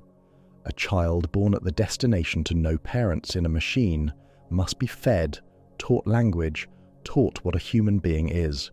We have no idea whether an artificial system could do that, and everything we know about child development says the attempt would be extraordinarily dangerous. The third option is to abandon bodies entirely and send minds as data, which requires that a mind can be copied into a computer at all, something we cannot do and cannot yet say would preserve the person rather than produce a convincing stranger. Each escape route trades a known problem for an unsolved one, And one more obstacle sits before departure, a psychological one that turns out to be mathematical. Why launch now? Technology improves. A ship leaving in 300 years will be faster and will overtake you en route and arrive first. Your mission becomes obsolete before it is halfway there. That intuition is called the incentive trap, and in 2006 the researcher Andrew Kennedy formalized it in the Journal of the British Interplanetary Society as the weight calculation. Here is the interesting part. Kennedy found the trap has a flaw. Assuming steady exponential growth in travel speed, add the waiting time to the travel time, and the total has a genuine minimum, a moment when leaving beats leaving at any other time, earlier or later. Waiting forever is not rational. But look at where he put that minimum. For Barnard's star, about 6 light-years away, at an assumed 1.4% annual growth in achievable speed, the optimal departure lands roughly 700 years from when he wrote. So the honest answer is not that departure never comes. The honest answer is that the correct time to launch a mission to a star 6 light-years away may be 7 centuries after the question is first asked. And no civilization has ever held a plan together for 7 centuries. One last thing, and it is the quietest. Say the ship travels 100 light-years. A message home takes a century. The reply takes another. 200 years for a single exchange. Imagine engineers on the home world discovering 3 years after launch a flaw in the radiation shielding. They transmit the warning immediately. It arrives decades later at a crew that includes nobody who was alive when it was sent, addressed to a ship that may already have failed. No help, no advice, no correction, no one to ask. From the moment those engines light, the ship stops being a mission and becomes an autonomous civilization, one that must generate its own knowledge, repair its own machines, resolve its own crises, and keep faith with a decision made by strangers who died before anyone aboard was born. So look at what time has done to their mission. While distance and energy stood still, it has turned the crew into ancestors and descendants. It has turned the destination into a rumor. It has turned reliability into a lottery nobody wins, and turned the sensible act of waiting for better engines into a reason never to go. The candle they are trying to reach has not moved, but the people carrying the flame keep dying, and the ones who inherit it never chose to hold it. And through all of this, we have been treating the space between the stars as empty. Empty is not the same as harmless, because that ship, however it is crewed, and whoever is awake inside it, is about to spend those centuries moving at 1/10 of the speed of light through something. And at that speed, the void starts shooting back. Interstellar space is very nearly nothing. 1 atom in a volume the size of a sugar cube. That number sounds like safety. It is not, because emptiness only matters at rest. Move fast enough, and even nothing becomes a wall. Think about rain. Standing still, a drizzle is pleasant. Ride a motorcycle through it at 100 kilometers an hour, 60 miles an hour, and the same droplets sting your face like gravel. Nothing about the rain changed, only your speed. Now push that to 30,000 kilometers per second. Suppose their ship, travelling at 1/10 of light speed, meets a single speck of dust weighing 1 milligram, a modest grain of sand. You could hold 10,000 of them in a spoon. At that closing speed, the impact releases about 450 megajoules of energy. That is roughly what you get from detonating 100 kilograms of TNT, 220 pounds of high explosive, concentrated into a point smaller than a pinhead, on the hull. 1 grain of sand, and the void, for all its emptiness, has grains of sand in it. Below the dust sits something more relentless. Remember that 1 hydrogen atom per cubic centimetre. Fly through it at 1/10 of light speed, and the forward face of the ship sweeps up roughly 3 billion of those atoms every second on every square centimetre of its leading surface. Every one of them arrives with an energy of several million electron volts, the same range that hospital linear accelerators use to burn tumours out of human tissue. So picture the front of that ship honestly. Not a hull cutting through vacuum. A target inside a particle accelerator, taking 3 billion medical-grade radiation strikes per square centimetre, per second, continuously, for decades or centuries. The forward face is being sandblasted at the atomic level, not scratched, dismantled, one atom at a time. That erosion does something specific to electronics, and the mechanism is worth understanding because it explains why "just build it tougher" fails. A computer chip works because its silicon is a near-perfect crystal, atoms locked in a regular lattice like bricks in a wall. Current flows because that lattice is orderly. Every energetic particle that passes through knocks atoms out of position. One displacement means nothing, but the damage accumulates and never repairs itself. Picture a brick wall where every few seconds a random brick is punched out and left on the floor. The wall stands for a long time, then it stops standing. Semiconductors in deep space do not fail.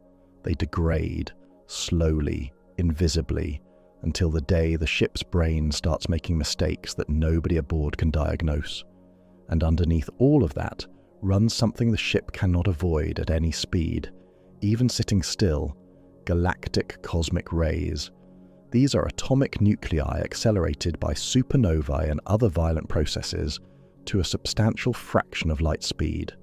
They arrive from every direction, constantly, everywhere outside a planet's magnetic field.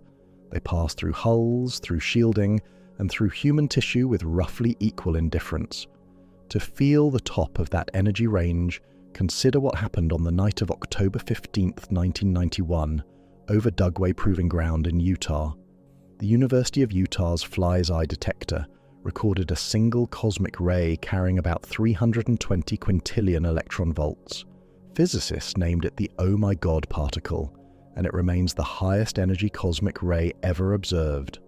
In everyday units, that particle carried about 51 joules. Now anchor that. 51 joules is roughly the energy of a baseball, 142 grams, 5 ounces, thrown at about 100 kilometers an hour, 63 miles an hour, one subatomic particle, carrying the wallop of a pitched ball you could catch in your hand. Nobody knows for certain where it came from, or how anything in the universe accelerated a single nucleus that hard, which brings the problem back to flesh.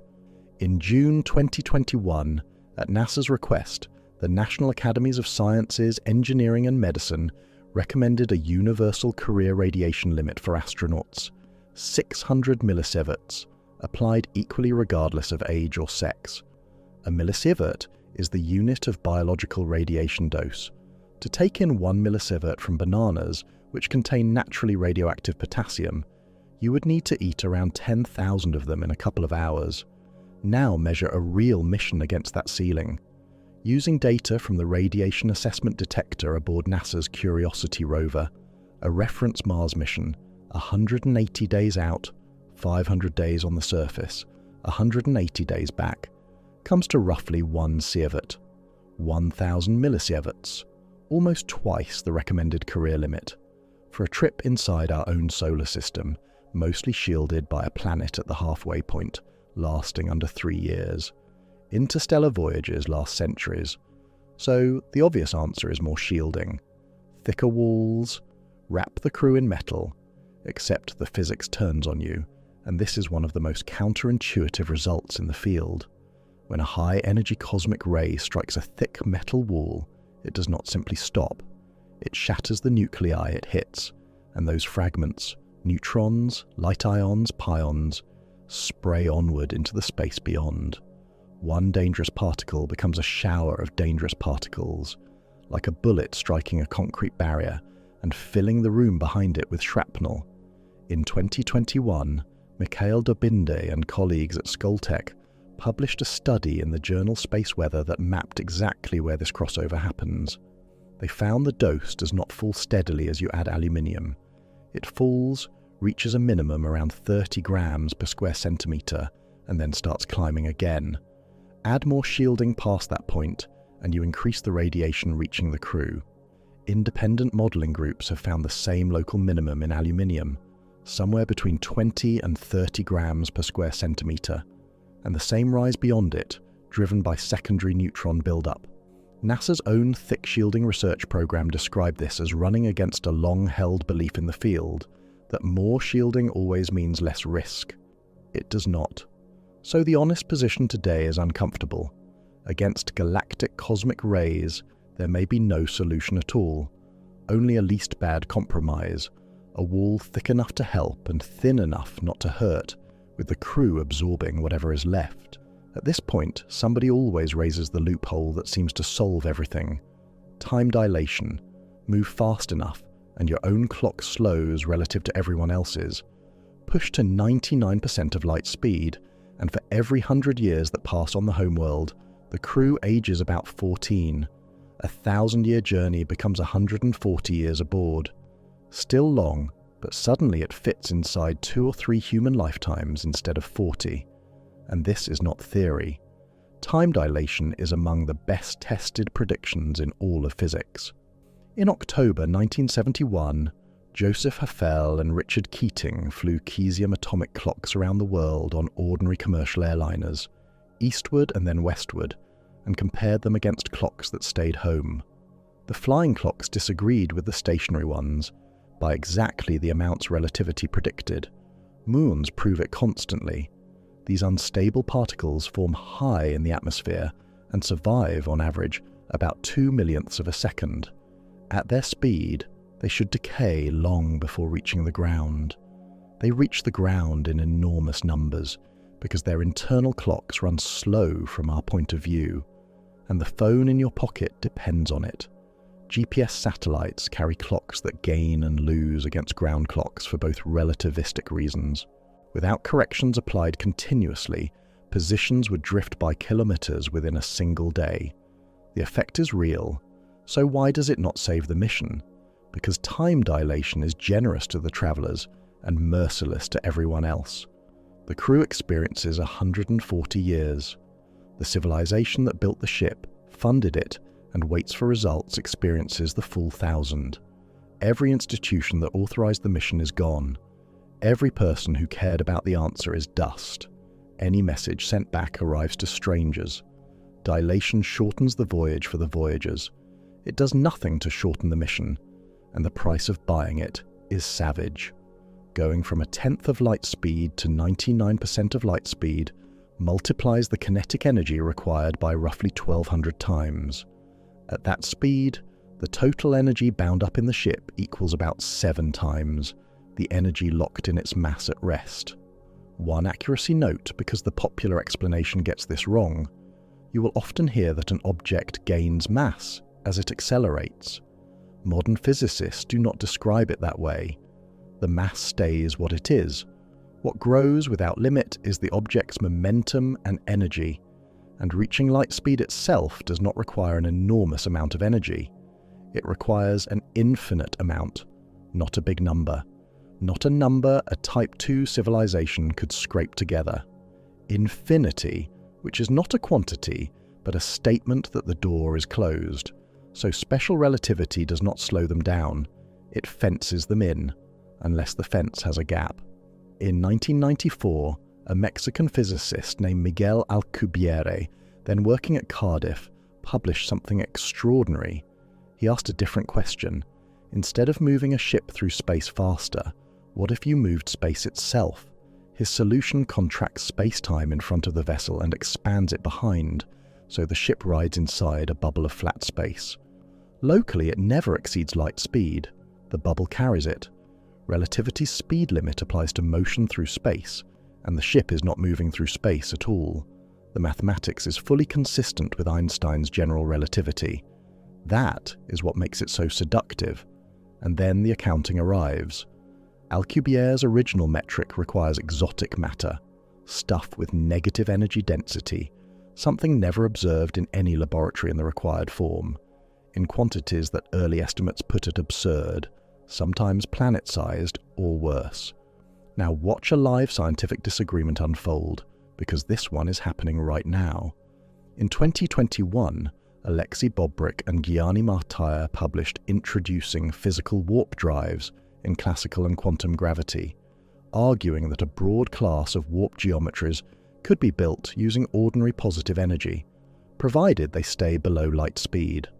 In 2024, Jared Fuchs, Christopher Helmerich, Bobrick, Luke Sellers, Brandon Melcher, and Martyr went further in the same journal, presenting a constant velocity subluminal warp drive solution that satisfies all of the energy conditions. Positive energy only. A stable matter shell combined with a specific warp field. That is a genuine result, published and peer-reviewed. Against it stands work by Jessica Santiago, Sebastian Schuster and Matt Visser, published in Physical Review D in March 2022. Their argument is precise. The positive energy claims only demonstrate that one privileged family of observers, those riding along with the bubble, sees well-behaved physics. But the energy conditions require every observer to see positive energy density. Analyze it properly, they conclude, and all physically reasonable warp drives violate the null energy condition. The disagreement is unresolved, and the people involved are serious physicists arguing in serious journals. But here is the detail that gets lost in every headline about warp drives. Every positive energy solution produced so far is subluminal, slower than light. Not one of them provides a faster-than-light shortcut. Bobrick and Martyr also noted that warp drives, as constructed, have no natural way of changing their velocity.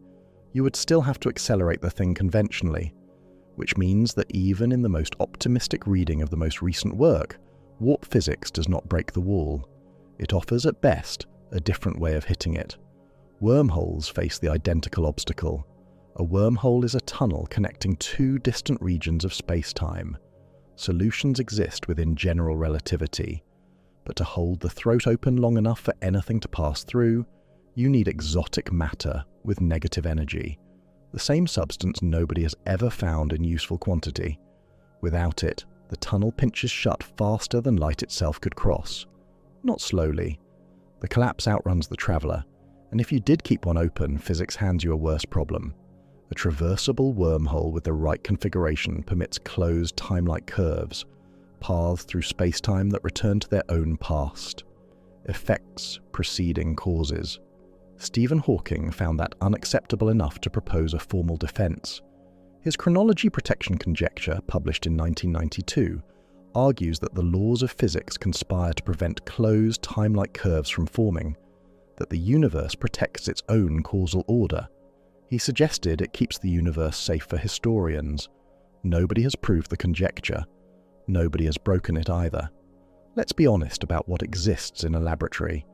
Negative energy density has been observed exactly once, in one form. Hendrik Casimir predicted in 1948 that two uncharged metal plates placed extremely close together in a vacuum would be pushed toward each other by quantum fluctuations, producing a region of negative energy density between them. Steve Lamoureux measured the force in 1997. The effect is real. The magnitude is vanishingly small, a whisper between plates a fraction of a hair's width apart, and nothing remotely like what a wormhole throat demands. Quantum entanglement gets raised as a communication loophole, and it is not one. Measuring one member of an entangled pair does correlate instantly with the other, but the no communication theorem proves you cannot send information that way. The results look like random noise until you compare them using an ordinary signal, traveling at light speed or slower. Tachyons, hypothetical particles that always move faster than light, have never been observed and carry the same causality problems as everything else in this section, and special relativity itself has now survived more than a century of increasingly precise experimental attack. Every test, without exception, so consider where the loopholes actually leave them. The void erodes their ship atom by atom. The shielding that protects the crew may, past a certain thickness, poison them instead. Time dilation rescues the travelers by guaranteeing the mission outlives everyone who cared about it.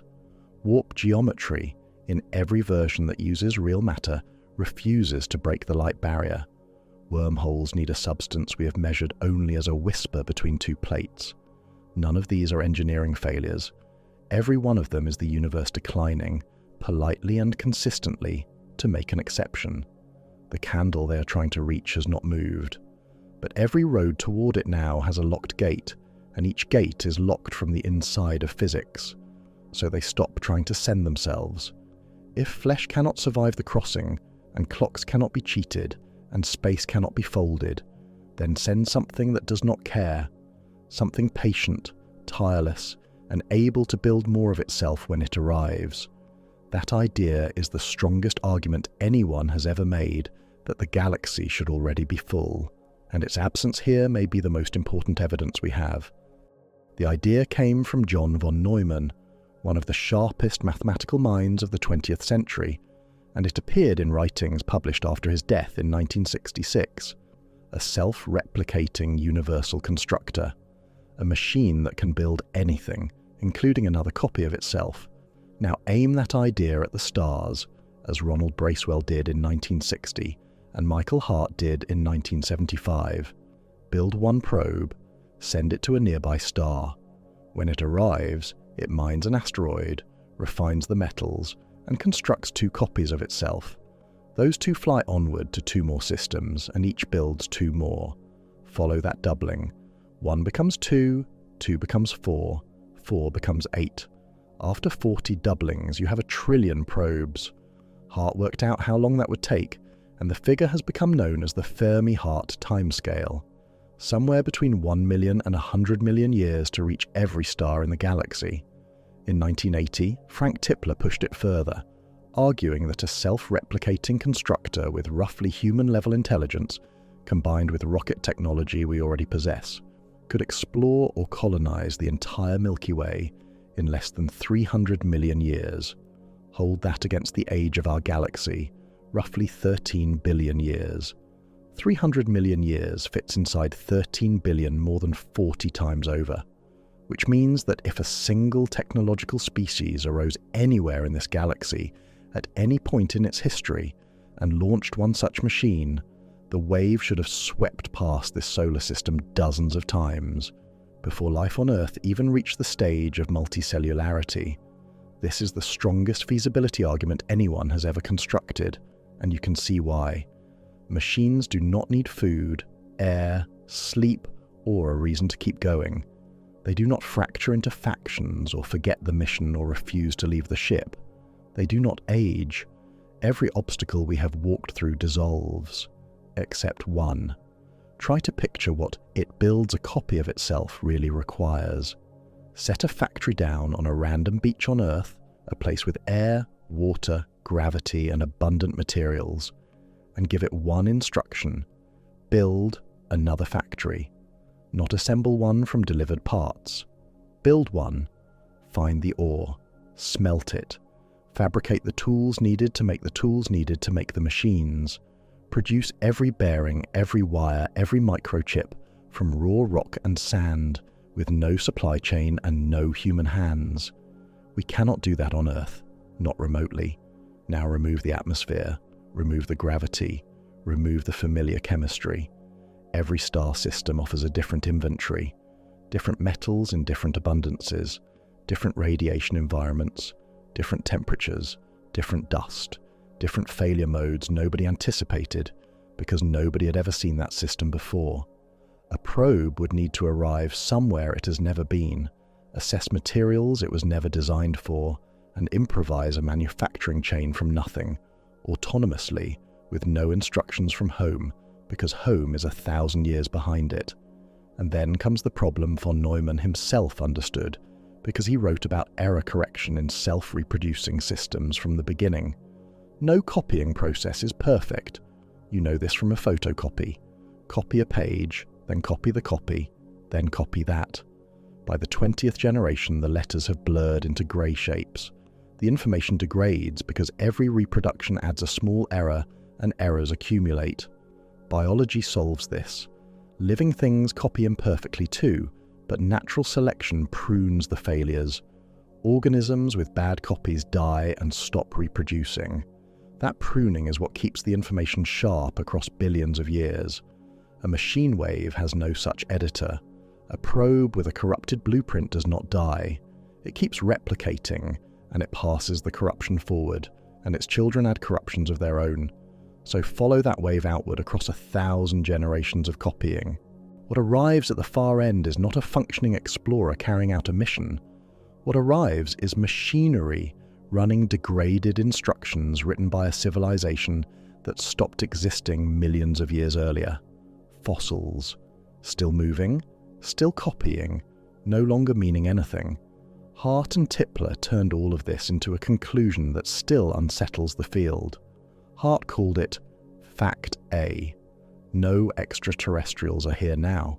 He argued that if interstellar travel is possible at all, and if any civilization ever arose before us, they should have arrived long ago. Their absence, he reasoned, means they were never there.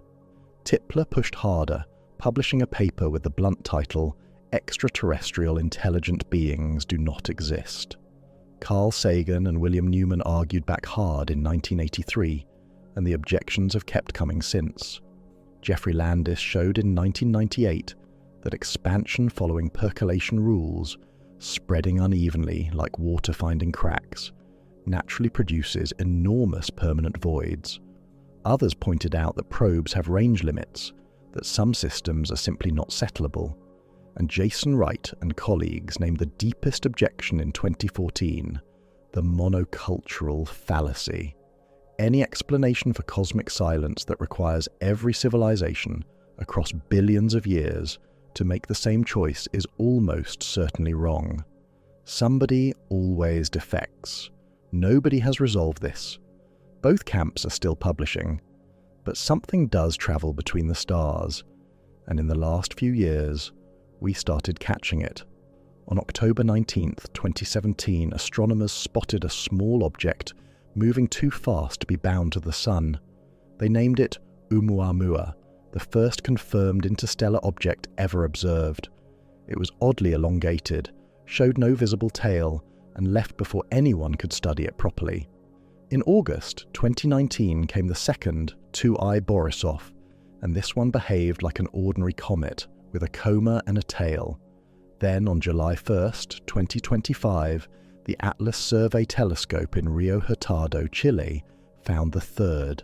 3I Atlas arrived on the most extreme trajectory yet recorded in our solar system, moving at roughly 58 kilometers per second, about 130,000 miles per hour, relative to the Sun before it fell inward, more than 3 times the speed at which Voyager 1 is leaving us.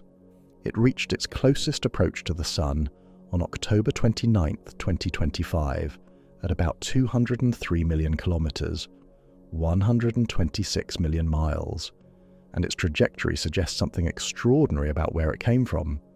Analysis of its motion points to the galaxy's thick disk, an older population of stars, which would make this object a fragment left over from an era of intense star formation 9 to 13 billion years ago, possibly twice the age of our Sun, a splinter of a solar system that formed and died before Earth existed, now passing through our neighborhood for a few months and leaving forever. Given how few of these objects we have seen, 3 total, astronomers did the responsible thing and checked. The Breakthrough Listen team began observing 3I Atlas within days of its discovery. The Allen Telescope Array in California looked in early July. The Meerkat Array in South Africa searched while simultaneously detecting hydroxyl, exactly what you expect when sunlight breaks water ice apart in a comet, and found no artificial radio emission above about 0.17 watts across its search band, roughly the transmitting power of a mobile phone.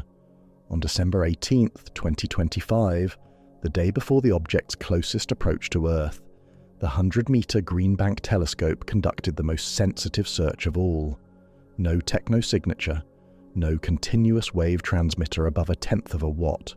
The Harvard astrophysicist Avi Loeb argued throughout that the object's anomalies, its unusual chemical ratios, its orbital geometry, warranted taking an artificial hypothesis seriously rather than dismissing it.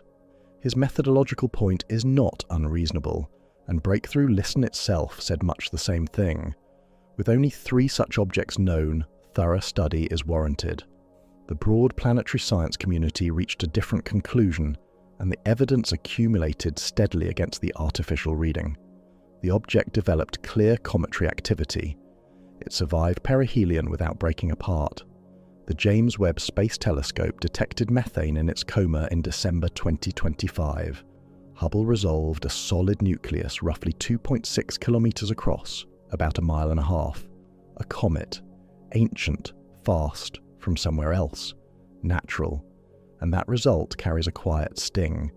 Nature moves matter between the stars constantly and for free.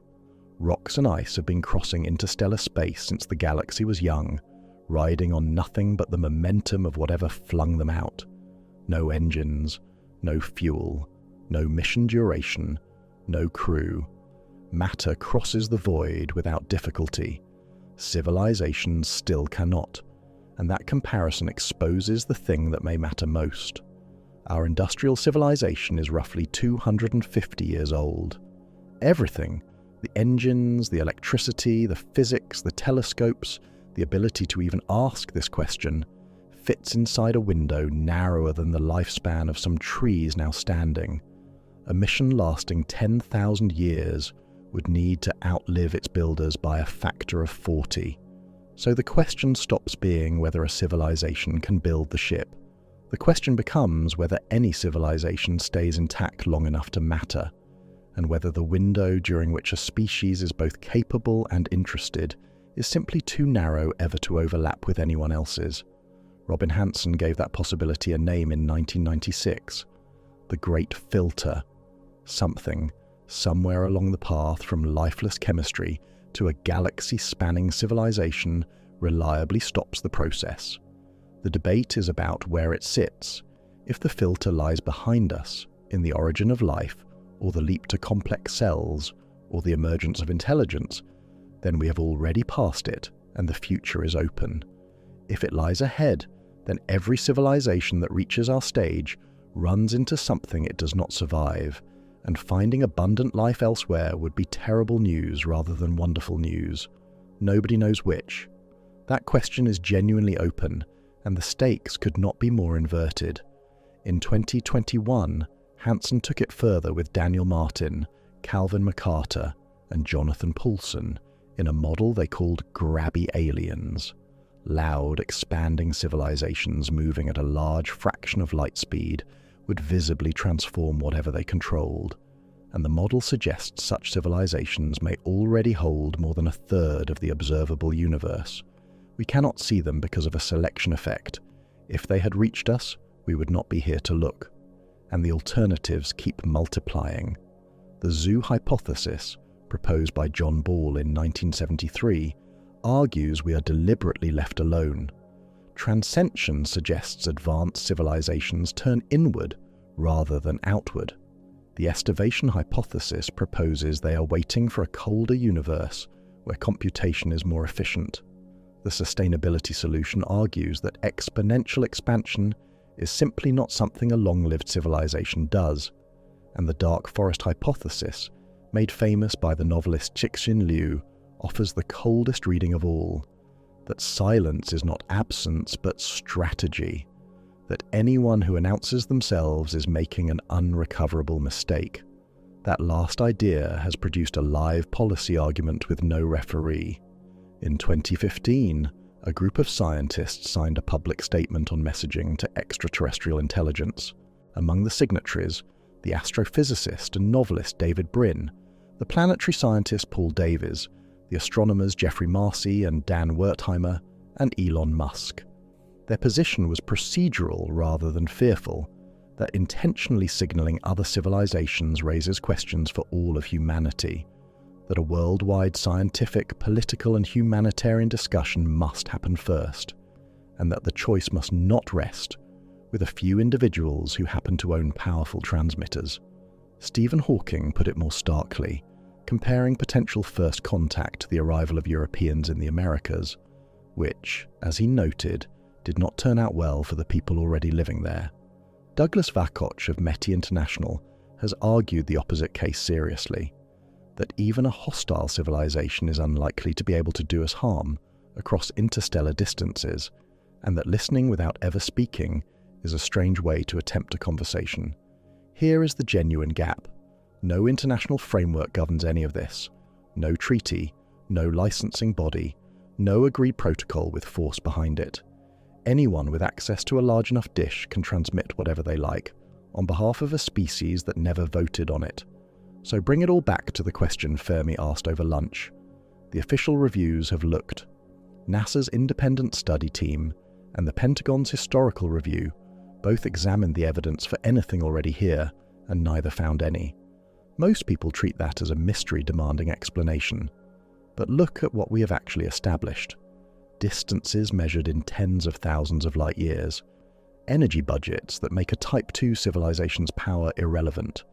Voyages that outlive the civilizations that launch them. A void that erodes ships atom by atom. Light speed limits that bend for nobody. And self-replicating machines that degrade into fossils long before they finish crossing. Given all of that, silence is not the anomaly. Silence is the prediction. And notice what this argument does not say. Nothing here suggests life is rare. Nothing here suggests intelligence is unlikely. The galaxy may be genuinely crowded with minds, astronomers, philosophers, engineers, all of them looking up on their own worlds tonight, running the same numbers, reaching the same conclusions. The universe does not prevent life from arising, it prevents life from meeting, which brings us back to that dark hall and the flame burning somewhere inside it. Make the hall its true size, not a room, a cathedral with no visible walls, its floor stretching across something like a continent, its ceiling lost entirely. Now, put the candles in, and add the dimension we have not yet applied to them. Compress the whole 13 billion year history of this galaxy into a single year. On that scale, a civilization that lasts 10,000 years, longer than all of recorded human history, burns for about 24 seconds. 24 seconds, then darkness. So this is the real cathedral, a space so vast that a speck of light and its nearest neighbor would sit hundreds of miles apart on the floor. And each of those specks flares for a few seconds, illuminates its own small circle, and goes out, while the next one, hundreds of miles away, may not even be lit at the same time. Each flame is real. Each one warms something. Each one, for its few seconds, is the only source of light its own small circle has ever known, and none of them can reach another. The darkness between them is not empty. That is the thing worth carrying away. It is full of matter and physics and possibly of minds, but too wide to bridge with anything a flame can build. So the barrier was never intelligence. It was never willpower or courage or imagination or funding or the failure of some civilization to try hard enough. The barrier is the architecture of reality itself, geometry, energy and time, arranged in a configuration that has no exception clause, and it holds for everyone, for us, for them, for whoever is doing this arithmetic on the far side of the galaxy tonight and arriving where we have arrived. There is something almost gentle in that once the weight of it settles. Nobody is avoiding us. Nobody looked at this world and decided against it. The quiet is not rejection or judgment or a failure on our part. It is simply what a universe this large sounds like from inside it, which leaves us with something small and unreasonably valuable. In a cathedral where nothing can reach anything, we have each other, a whole planet of people close enough to speak, close enough to argue, close enough to hand something across a table. The light we make does not travel far, but it does not have to. Everyone it was ever going to reach is already here. Somewhere tonight, on a world neither of us will ever see, someone finished this same arithmetic. They ran the distances, they ran the fuel, they found the same walls you and I just walked into in the same order, and they arrived at the same quiet answer. And then they set down their work and went outside and looked up at a sky full of light they will never reach. They will never know your name. They will never know this planet had oceans or music or you sitting where you are sitting right now. But they know the one thing that matters. They know exactly what it feels like to understand the sky and be unable to cross it. That is the strange gift buried in all of this. The loneliness is shared. Every mind out there is carrying the same weight in the same darkness, for the same unbreakable reasons, and none of us are carrying it because we failed. You have never been alone in being alone. Thank you for staying with me through all of it. The distances, the engines, the centuries. It was a long way to walk beside someone in the dark, and I'm glad it was you. If tonight meant something, a like and a subscribe are how you tell me. There are stranger journeys still ahead. I hope you'll come. Sleep well. Somewhere, someone else is looking up too.